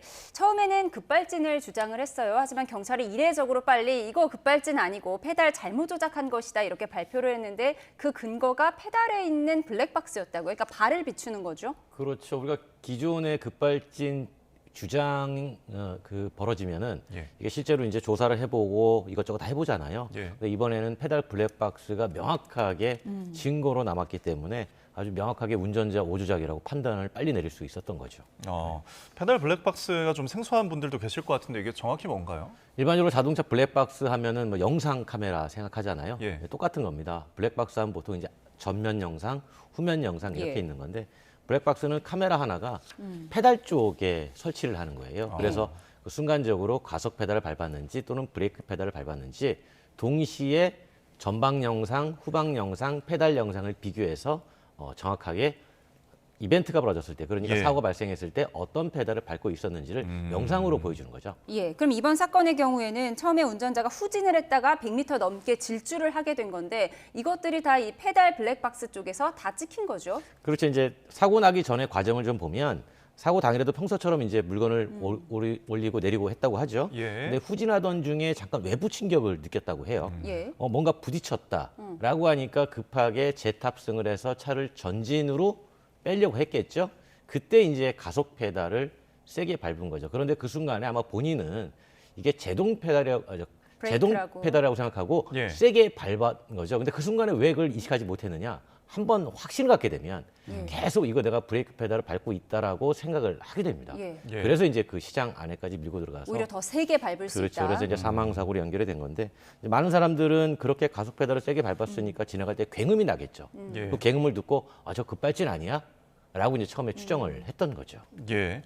사실 이제 운전하는 분들이 어떻게 브레이크랑 가속 페달을 밟을 수 있나, 경력이 이렇게 많음에도 불구하고 이 부분 좀 어떻게 바라보십니까? 그러니까 순간적으로 착각할 수 있어요. 분명 자신은 브레이크 페달을 밟고 있다라는 생각인데 차가 급격하게 움직이면 페달을 더 강하게 밟게 되거든요. 왜냐하면 나는 가속 페달이 아니라 브레이크 페달을 밟고 있는데 차가 앞으로 가네. 그러니까 그 페달을 더 강하게 밟으려는 순간적으로 이제 확신이 생기기 때문이죠. 그래서 대부분의 페달 오조작 사고를 보면 약간 비슷한 경향을 보여요. 나는 분명히 브레이크 페달을 밟았다. 그런데 나중에 확인해 보니까 가속 페달을 밟았더라. 이런 결과들이 이제 나오게 되는 거죠. 지난해 7월 발생한 시청역 역주행 참사도 비슷한 주장을 했던 것 같아요. 당시에는 이 페달 블랙박스가 없었잖아요. 그렇죠. 그래서 이 페달에 묻은 발자국 가지고 경찰이 수사했던 걸로 기억이 나는데 비교하면 어떻습니까? 맞습니다. 그래서 이제 그 페달을 즉 가속 페달을 조작했다라는 게 신발 밑창의 흔적과 자국이 남았고 이걸 가지고 분명히 가속 페달을 조작했다라고 해서 법원에서도 1심에서는 이것은 페달 오조작이다 이렇게 판결했고요. 근데 운전자는 이렇게 계속 인정을 하지 않았죠. 뭐냐면 분명히 블랙박스 영상에서는 본인이 차가 막 움직인다. 두 번을 외쳤다. 그렇기 때문에 나는 이건 페달 오조작이 아니다라고 얘기하지만 실질적으로 페달의 흔적들은 이제 운전자의 이제 오조작으로 이렇게 판명이 된 거죠. 이게 그 시청역 참사도 그렇고 급발진 사례들에 대해서 이게 공방이 법적으로 벌어지면 증명이 어려우니까 그래서 페달 블랙박스 많이 설치하는데 이번에 사고를 낸 운전자도 본인이 직접 설치를 했다고 하더라고요. 예, 이번에도 이제 본인이 직접 설치를 했죠. 왜냐하면 아마 급발진에 대해서 의심을 많이 하거나 분명히 가능성이 있어라고 생각하시는 분들은 본인 돈을 들여서 최근에 페달 블랙박스 설치를 많이 하는 추세예요. 근데 오히려 그 페달 블랙박스가 본인이 이제 가속 페달을 잘못 밟았다라는 걸 명확하게 입증하는 증거 영상이 된 거죠. 그러니까 본인이 직접 설치했는데 이것이 오히려 자신의 오조작을 증명하는 결론을 내리게 됐는데 지난해 9월에도 비슷한 사고가 있었잖아요. 벤츠 운전자가 돌진해서 행인 2명이 숨졌는데 당시에도 급발진을 주장을 했었어요. 그렇죠. 근데 이제 분명히 급발진을 주장했는데 결론은 뭐냐면 가속과 제동 페달이 모두 정상 작동됐다라는 게 경찰의 판단이었습니다. 그러니까 이제 왜냐하면 운전자가 피해자를 덮치기 전에 가로등을 충격을 먼저 했거든요. 근데 그 이후에도 가속 페달을 계속해서 밟았다 이렇게 이제 확인이 됐던 거고요. 그리고 블랙박스하고 주변 CCTV 영상을 분석을 해보니까 사고 이전 운전에서는 제동 램프가 정상적으로 작동을 했는데 급가속 시점 이후부터는 점등이 되지 않았다라는 거예요. 그래서 결국 운전자도 처음에는 급발진이라고 주장을 했는데 경찰 조사에서 본인이 내가 가속 페달을 밟았는지 브레이크 페달을 밟았는지 정확한 기억이 없다. 이렇게 이제 진술을 했죠. 근데 이 페달 블랙박스에 대해서 제조사들의 생각은 좀 다를 수도 있어서요. 어떻습니까? 그러니까 제조사들은 어떻게 생각하기보다는 약간 좀 씁쓸하다라는 입장을 내보여요. 이게 무슨 얘기냐면 블랙박스 판매 업체들이 이제 급발진은 분명히 있다. 이걸 가지고 소비자의 불안 마케팅을 조장해서 영업을 하는 거 아니냐. 근데 이제 제조사는 어디까지나 급발진은 없다라고 주장을 하고 있기 때문에 표면적으로 뭐라고 말은 안 하지만 속으로는 이제 얘기하는 거죠. 그거 달아봐야 돈만 낭비하는 거 아니냐. 이렇게 얘기를 하고 있는데 근데 어쨌든 소비자 관점에서 또 불안할 수도 있잖아요. 그런 관점에서 나는 분명히 급발진 사고가 없다라고 확신을 하면 달지 않겠는데 그래도 가능성이 있다라고 생각하면 본인의 실수가 아니라는 걸 증명할 수 있는 방법은 이거밖에 없다라고 생각을 하는 거죠. 결국에는 지금 최근에 일련의 사고들이 운전자가 이제 페달을 오조작해서 발생하다 보니까 이거를 좀 막는 게 필요하지 않느냐 하는데 뭐 관련된 법이 진행되는 게 있나요? 네, 지금 페달 오조작 방지 장치가 그 입법이 돼 있습니다. 이거는 페달 블랙박스 영상하고는 다른 건데요.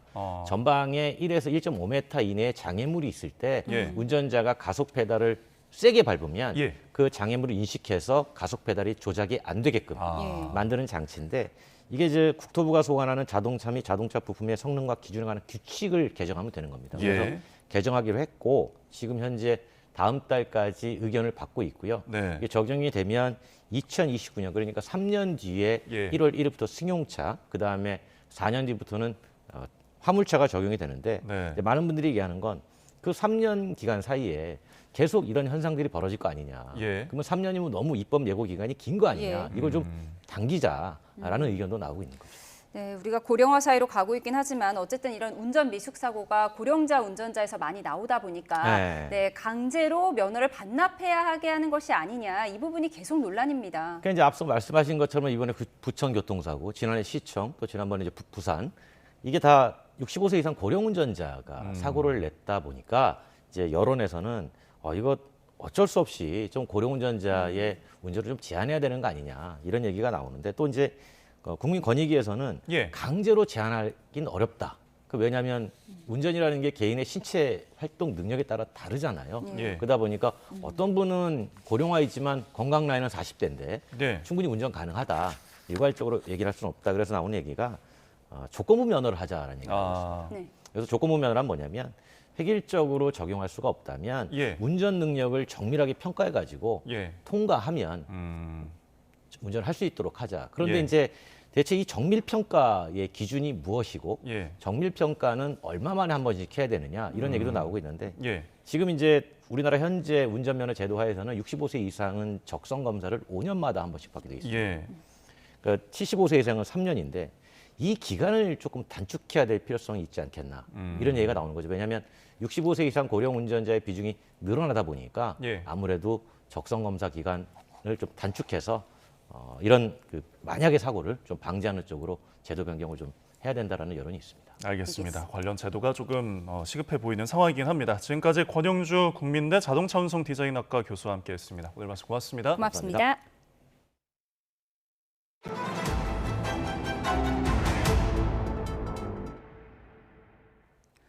서민들에게 돈을 빌려주고 살인적인 이자를 받은 사기명 불법 조직원들이 다수 검거됐습니다. 네, 이자가 무려 연 24,000%인데요. 갚지 못하면 가족과 지인들을 협박했습니다. 홍성욱 기자입니다. 대구에 있는 아파트에 경찰이 들이닥칩니다. 범죄 조직원들을 체포해 수갑을 채웁니다. 지금 대법원 위반으로 체포영장에 체포하는 거야? 강원경찰청 형사기동대가 살인적인 고리와 불법 채권 추심을 일삼은 범죄 조직 3곳, 조직원 46명을 검거했습니다. 대부업 등록도 하지 않은 이들은 1,000명 넘는 사람들에게 22억 원을 빌려준 뒤 단 6개월 만에 35억 원을 챙겼습니다. 연 20%, 법정 최고금리에 1,100원 없는 최대 24,000%의 살인적인 고리를 적용해 돈을 뜯어냈습니다. 특히 피해자들로부터 신분증과 차용증을 들고 찍은 사진이나 가족관계 증명서, 지인과 가족 연락처 등을 받아 제때 돈을 갚지 못하면 협박을 일삼았습니다. 진짜로 아침에 사무실 문 열 때 가갖고 그냥 하루 종일 앉아있기 전에 지금 보내세요. 좋은 게 좋은 거라고 잘해드리면 좀 잘합시다. 견디지 못한 일부 피해자는 극단적인 선택을 시도했고 다수 피해자가 직장을 잃었으며 가정 파탄을 겪기도 했습니다. 경찰의 추적을 피해 주기적으로 아파트, 원룸 등으로 옮겨다니면서 범행을 계속하고 원금 등 상환이 지연될 경우 채무자의 가족, 회사에 반복적으로 연락하여 협박하는 등 채권 추심을 하였습니다. 사업가 행세를 하던 조직원들은 범죄 수익을 유흥비로 탕진하거나 고급 수입차 등을 구매하는 데 썼습니다. 경찰은 불법 사금융 조직 총책 등 20명에 대해서는 범죄단체 조직 혐의를 적용해 검찰로 넘겼습니다. YTN 홍서욱입니다. 건설사들이 계열사들을 총동원해 공공택지를 낙찰받은 이른바 벌떼 입찰. 지금은 이 금지된 이 벌떼 입찰을 둘러싼 부당 지원 행위가 또 적발됐습니다. 네, 아파트 브랜드 린으로 알려진 우미그룹이 벌떼 입찰을 위해 총수 2세 회사를 비롯한 계열사의 공사를 몰아줬다가 과징금 484억 원과 함께 검찰 수사를 받게 됐습니다. 이승은 기자가 보도합니다. 지난 2017년 우미그룹 총수인 이석준 부회장의 두 아들 승훈, 승현 씨가 자본금 10억 원으로 설립한 우미에스테이트. 별다른 실적도 없고 적자 상태에서 그해 우미그룹이 시행하던 남양주 별내 아파트 공사의 비주간 시공사로 선정됐고 2023년 기준 100억대 영업이익을 내는 회사로 성장했습니다. 두 아들은 뿐만 아니라 우미개발의 지분을 팔아 5년 만에 차익 117억 원을 벌었습니다. 우미그룹은 지난 2017년부터 이렇게 별다른 실적이 없던 5개 계열사에게 12개 아파트 공사에서 5천억 원에 육박하는 일감을 몰아주고 직원들도 보내줬습니다. 건축 공사업 면허조차 없던 회사도 자격을 갖춰줬습니다. 벌떼 입찰이 사회적 문제가 되자 300세대 이상 주택건설 실적이 있어야 입찰 1순위로 참가할 수 있도록 제도가 바뀌었기 때문입니다. 이렇게 실적을 채운 5개 계열사들은 공공택지 입찰 275건에 참여했고 우미에스테이트와 시무종합건설은 2020년 2개 공공택지를 낙찰받기도 했습니다. 이를 통해 두 회사는 800억 원대 이익을, 그룹 전체는 1,200억 원대 이익을 추가 확보했습니다. 공정거래위원회는 우미그룹의 시정명령과 함께 과징금 483억 7,900만 원을 부과하기로 하고 주요 역할을 한 우미건설을 검찰에 고발하기로 했습니다. 계열의 회사에 합리적 사유 없이 상당한 규모의 아파트 공사 일감을 몰아주어 과다한 경제상 이익을 제공한 부당지원 행위를 제지한 사례입니다. 우미건설은 조사 과정에서 자사 입장이 받아들여지지 못한 점에 대해 안타깝게 생각한다며 의결서를 받은 뒤 대응 방안을 구체적으로 검토할 것이라고 밝혔습니다. 또 이번 일을 계기로 더욱 엄격하고 투명한 준법 경영 시스템을 구축할 것이라고 밝혔습니다. YTN 이승은입니다. 지난 13일에 치러진 대학 수학능력 시험과 관련해 시험장에서 제공한 컴퓨터용 사인펜이 불량했다는 수험생들의 이의 신청이 잇따라 제기됐습니다. 교육부는 수능 시험 컴퓨터용 사인펜은 시도교육청이 자체 계약해 공급했는데 특정 업체의 일부 제품에서 번짐 현상이 발생한 사실을 확인했다고 밝혔습니다. 또 사인펜 불량으로 인한 수험생 피해가 없도록 한국교육과정평가원과 함께 채점 업무 때 면밀하게 살피겠다고 전했습니다. 그룹 애프터스쿨 출신 배우 나나의 자택에 침입해 강도 행각을 벌인 30대 남성이 구속됐습니다. 경기 구리경찰서는 특수 강도상해 혐의를 받는 30대 남성 A씨에 대한 구속영장을 어제 법원으로부터 발부받았다고 밝혔습니다. A씨는 그제 새벽 6시쯤 경기 구리시 아천동 고급 빌라에 흉기를 들고 침입해 강도 행각을 벌이다 나나와 그의 어머니를 다치게 한 혐의를 받고 있습니다. 경찰 조사 결과 A씨는 나나의 자택인 건 모르고 범행한 것으로 드러났습니다. 유네스코가 우리 정부에 공문을 보내 종묘 앞 고층 재개발에 따른 세계유산 영향평가를 강력하게 권고했습니다.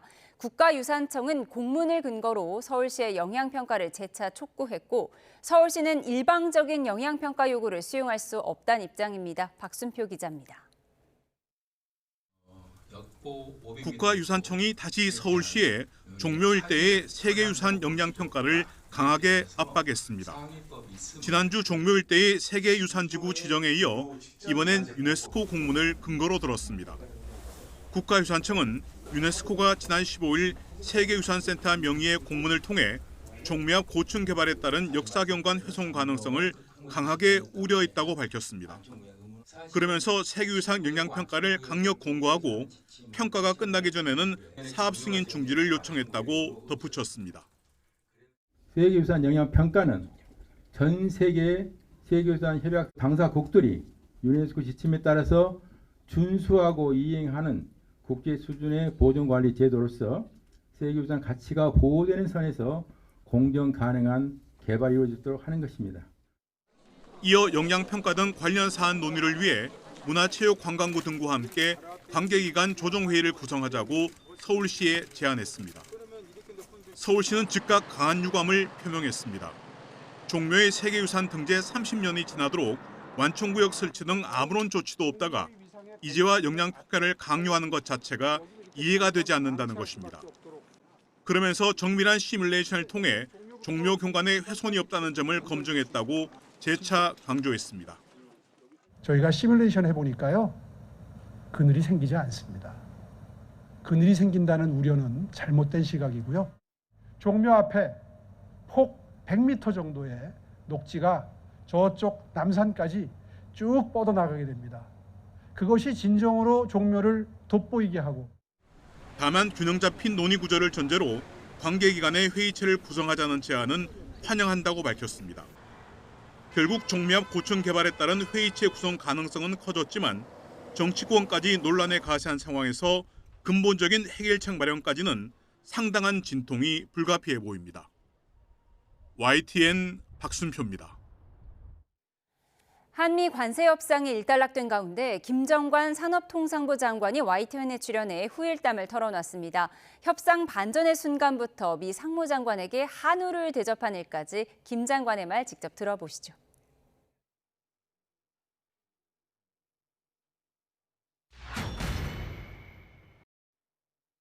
러트닉 상무장관이 제일 까다로울 정도가 아니라 정말 힘든 상대였습니다. 이게 굉장히 강한 스타일입니다. 이 목소리만 들어도 굉장히 톤이 크고요.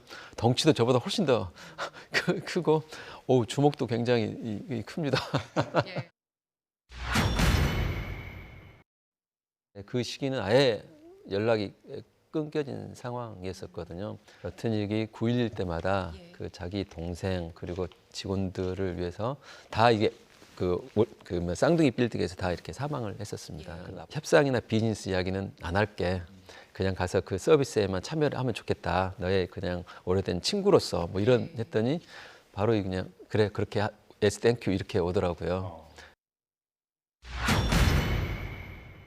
7월 달에 협상을 할 때 소고기 관련해서 좀 이슈가 좀 있었습니다. 그때 이제 소고기를 개방을 해서는 안 된다는 이슈를 가지고 한참 논란이 있었던 거라 왜 한국 사람들이 소고기를 소중하게 생각하는지 한우 맛을 한번 보여주겠다고 해가지고 한우 세트를 주문해서 같이 이렇게 맛있게 먹었습니다. 조선업 같은 미국 입장에서 정말 간절한 분야가 몇 개만 더 있었으면 협상의 내용이 바꿔졌을 거다 합니다. 나라가 힘이 있어야 되겠구나 하는 생각이 들어서 더 진력을 하겠다는 생각이 들고요. 네, 관련 내용 김희준 YTN 해설위원과 함께 짚어보겠습니다. 어서 오세요. 네, 안녕하세요. 네, 불공정하게 출발한 협상이었는데 나름 선방했다는 평가들 나오고 있습니다. 어느 부분에 점수를 주시겠어요? 네, 우선 대미 투자에서 우리 외환 시장이 감내할 수 있는 연간 200억 달러 투자의 상한선을 지켜낸 것 평가할 만하고요. 그리고 반도체 관세에서도 사실상 최애국 대우를 받도록 한 것도 점수를 줄만 하겠습니다. 또 안보 분야에서는 원자력 잠수함 승인을 재확인하고 또 원자력 협정 개정의 길을 연 것도 점수를 줄 수가 있겠습니다. 조선업 투자 수익은 한국이 100%를 챙기게 됐습니다만 다만 다른 분야는 원금 회수 이후 미국이 이익의 90%를 가져가는 건 좀 아쉽습니다. 하지만 뭐 다른 나라와의 협상 과정을 지켜보면 불가항력적이었다고 좀 이해를 할 수가 있겠고요. 그리고 마지막으로 일본의 경우 트럼프 대통령의 임기가 끝나는 2029년 1월까지 모든 투자를 완료해야 되는데 한국의 경우는 그때까지 투자처를 선정하는 것까지만 하게 돼서 약간 시간을 번 것도 의미가 있다라고 하겠습니다. 네, 저희가 조금 전에 이제 김정관 장관의 발언들을 좀 들어보고 왔지만 잠시만요. 저희가 지금 브리핑이 이어지고 있어서요. 저희 현장으로 가보도록 하겠습니다. 군사 분계선 관련 회담 제안을 위한 담화문을 발표하겠습니다. 최근 북한군이 비무장 지대 내 군사 분계선 일대에서 전술 도로와 철책선을 설치하고 지뢰를 매설하는 과정에서 일부 인원들이 군사 분계선을 넘어 우리 지역을 침범하는 상황이 지속 발생하고 있습니다.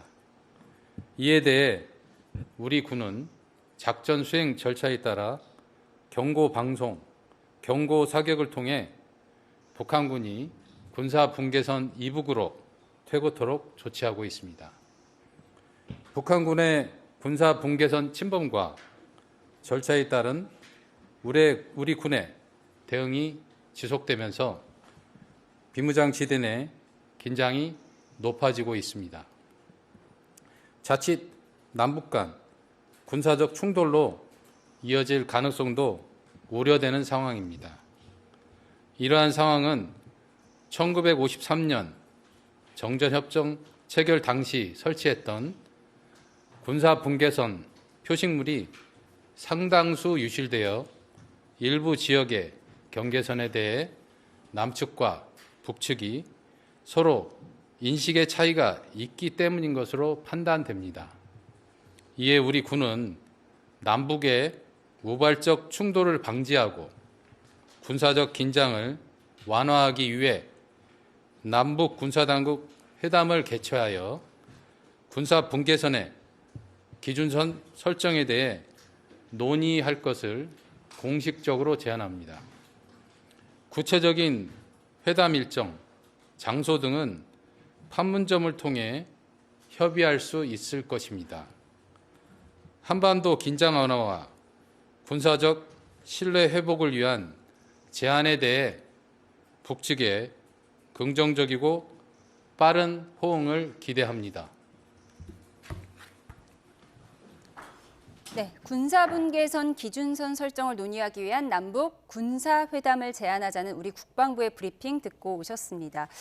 네, 김희중 기자, 이게 어떤 의미일까요? 지금 군사분계선 기준선 설정을 논의하기 위해서 남북 군사회담을 제안한다. 왜 이 시점에 이런 제안이 나왔을까요? 네, 이재명 정부 들어서 첫 남북 대화 제의라고 할 수가 있겠는데, 최근 북한군이 군사분계선을 넘어서 공공연히 철책 건설이라든가 도로 건설을 해오면서 이 군사분계선을 넘어서 약간 문제가 됐던 것이 공공연한 사실이었습니다. 네. 그런데 이것이 북한군의 의도적인 침범이라기보다는 지금 정책실장의 설명대로 1953년 그 정전협정 이후 만들었던 이 표식들이 많이 상당수가 유실되면서 사실상 그 경계가 흐려졌고 그런 의미에서 약간 남북 간에 좀 인식의 차이가 있었다라고 볼 수가 있겠어요. 예. 그 국방부 관계자 말에 따르면 이 1973년에 유엔사 측에서 이 표식을 이제 좀 보수를 하다가 북한군의 총격이 있었고 그 이후로는 중단됐다는 겁니다. 네. 이에 이제 우리 측은 그동안에 그 미국의 국립지리정보국과 함께 원본 지도상에 이제 실제 지형과 일치시켜서 이제 현재 군사 지도에 적용을 하고 있는데 북한군은 좀 아니었다라고 할 수가 있겠어요. 오늘 그 회담 제의의 좀 의미를 보면 이재명 정부 들어서 그동안 대북 유화 조치를 계속하면서 북한과의 남북 대화 어떤 계기를 계속 마련하려고 계속 조금 봐왔던 측면이 있습니다. 특히 트럼프 대통령이 김정은 위원장과의 어떤 만남을 계속 요청을 했을 때도 이런 만남도 적극 지원하겠다는 입장을 밝혔거든요. 이제 관건은 과연 북한이 여기에 이제 호응해 오느냐입니다. 예. 그 트럼프 대통령의 대화 요구에도 김정은 위원장이 응하지 않았고 네. 그동안 우리 정부가 이른바 엔드 구상이라고 해서 북한과의 어떤 대화 3단계 구상을 했을 때도 비핵화 대화는 하지 않겠다고 일축해 왔기 때문입니다. 특히나 그 중국과 러시아를 뒷배로 삼은 북한이 과연 이 남북 대화에서 어떤 얻을 것이 있다라고 생각하고 나올 것인지 향후에 어떤 그 움직임을 좀 지켜봐야 할 것으로 보입니다. 알겠습니다. 네. 북한에서 어떤 메시지가 이번 제안과 관련해서 나오면 저희가 또 전해드리도록 하겠습니다. 긴급 브리핑 내용을 좀 짚어봤고요. 팩트시트 이야기 다시 해보도록 하겠습니다.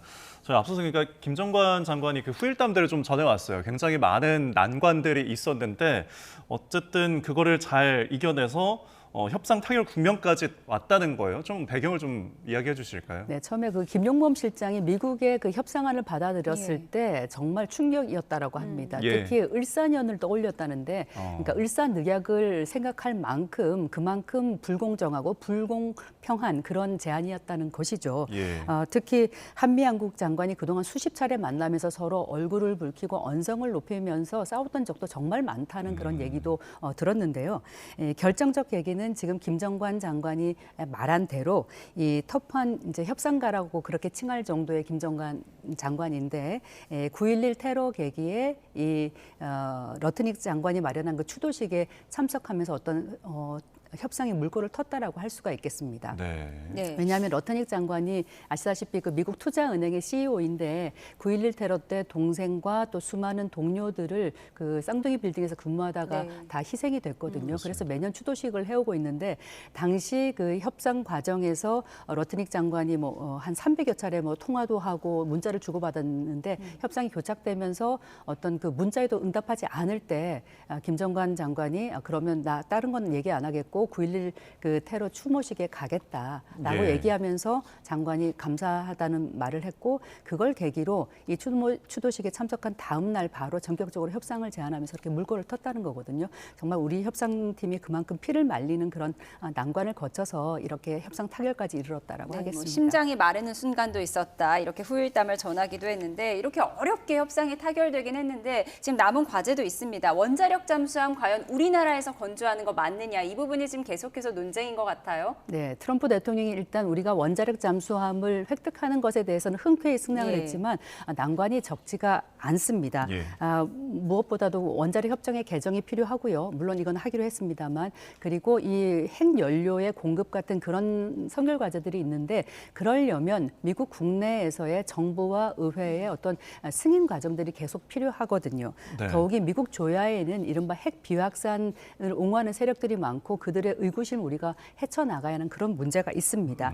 이런 가운데 우리 정부는 이 핵잠을 국내에서 건조를 관철한다는 그런 입장입니다. 필리 조선소에서 건조할 경우 시간과 비용 부담이 커져서 효율성과 현실성이 사실 떨어지기 때문입니다. 예. 이런 가운데 그 국내에서 건조하더라도 이 핵잠 연료 공급이 문제인데 적어도 20% 저농축 우라늄이 한국이 이렇게 자유롭게 접근하려면 한미 원자력 협정 개정이 선결 과제인데요. 네. 물론 이번에 이 협정을 개정하기로 했습니다만 실제 이루어지기까지는 상당한 시간이 필요합니다. 때문에 우리 정부는 원자력 협정 개정과는 별도로 이 핵잠 원료를 확보하는 방안을 추진한다는 보관을 갖고 있는데요. 네. 2011년 호주가 영국, 미국 그러니까 오커스를 통해서 이 핵잠을 획득하게 되면서 이 연료 공급 문제 등을 별도의 협정으로 추진을 한 그런 선례가 있기는 합니다. 네, 저 핵잠 이야기를 했는데 이와는 또 별도로 미국의 군함을 이제 국내에서 건조할 수도 있다는 가능성이 나온다고요? 그렇습니다. 현재 그 한화 오션이 미국의 그 비전투함에 대한 그 유지 보수 정비 MRO라고 있죠. 그런 작업을 네. 하고 있습니다.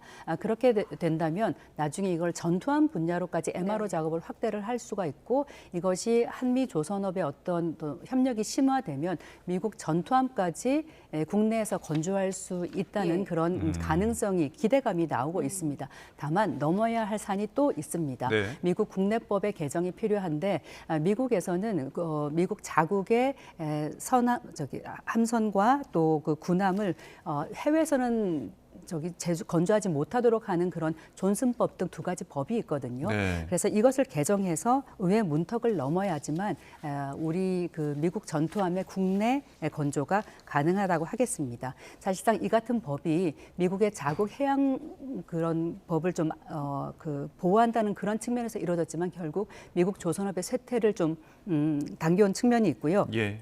그러다 보니 미국의 연간 조선 건조 능력이 중국의 200분의 1밖에 되지 않는다는 그런 통계도 나오고 있거든요. 그래서 만약에 미국 군함의 그 국내 건조를 우리가 따오게 된다면 예. 미 의회 문턱을 일단 넘어야 되고 그렇게 되면은 우리 조선업이 또 한 번 도약하는 그런 계기가 될 수 있지 않을까 생각합니다. 예, 안보 분야에서 또 주목할 게 있는데 주한미군의 330억 달러 규모의 포괄적 지원도 약속을 했습니다. 이거 그럼 우리 또 추가 투자금을 내야 되는 것 아니냐 이런 우려도 나왔는데요. 이 용처가 좀 분명한 건가요? 네, 그렇습니다. 주한미군에 대한 포괄적인 지원에 330억 달러를 이제 한다고 돼 있는데 이게 48조 원에 달하는 좀 막대한 액수이죠. 위성락 안보실장의 설명은 기존의 방위비 분담금을 비롯해서 향후 10년 동안 주한미군에 대한 지원 금액을 총괄해서 넣은 것이다. 네. 그렇기 때문에 주한미군의 토지 사용료나 전기료 감면 같은 직간접 지원 비용을 모두 포함한 거라서 새로운 지출은 아니라는 설명입니다. 예. 근데 하지만 팩트시트에 보면 이 10년간이란 그런 단어가 없습니다.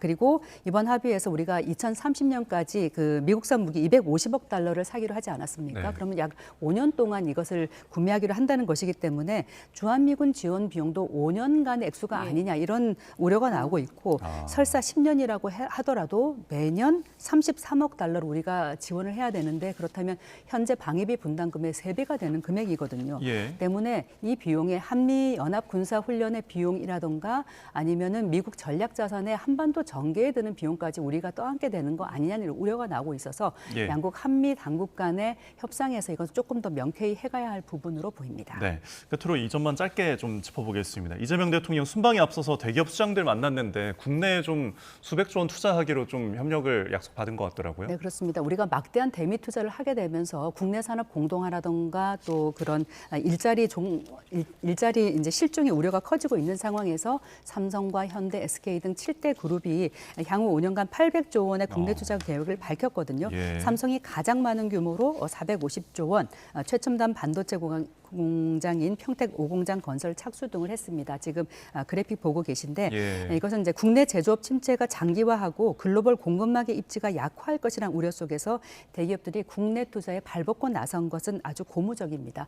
다만 보여주기식 일회성 약속이 아닌 실제 성과로 이어져야 할 것이고요. 또 이와 함께 정부 차원에서는 어떤 기업의 규제 철폐 같은 그런 기업 지원도 뒷받침돼야 할 것으로 보입니다. 네, 고용이 늘어나는 점도 좀 눈에 띕니다. 지금까지 김희준 YTN 해설위원과 함께했습니다. 고맙습니다. 고맙습니다.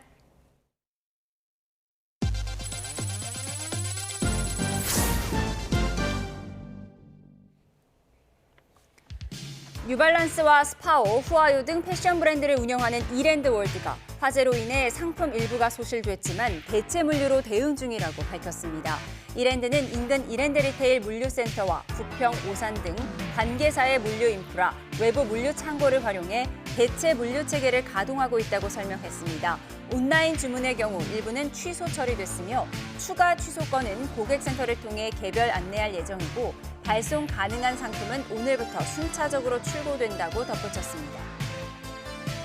우정사업본부가 크리스마스를 맞아 아이들에게 꿈과 희망을 전하는 산타에게 편지 쓰기 행사를 진행합니다.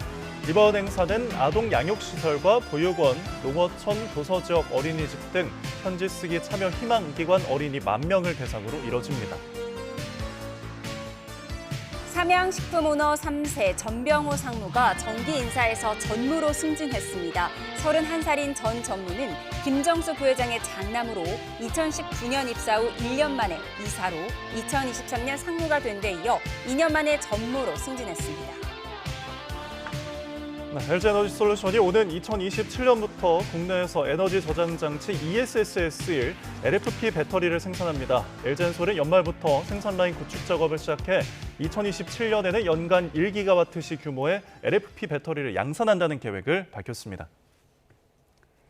네, 조금 전 들어온 속보 전해드리겠습니다. 대장동 1심 항소 포기에 대한 집단 성명에 이름을 올렸던 박재혁 수원지검장이 사의를 표명했다는 속보가 들어왔습니다. 박재혁 지검장은 지난 10일 입장문을 낸 18명의 검사장에 포함이 됐고요. 현재 민주당과 정부는 집단 성명에 이름이 포함된 검사장들을 평검사로 전보 발령되는 안을 검토하고 있는 걸로 알려졌습니다. 네, 다시 한번 정리해드리면 항소 포기 집단 성명을 낸 박재혁 수원지검장이 사의를 표명했다는 소식입니다. 항소 포기의 여파가 계속 이어지고 있는데 자세한 내용은 더 들어오는 대로 전해드리겠습니다.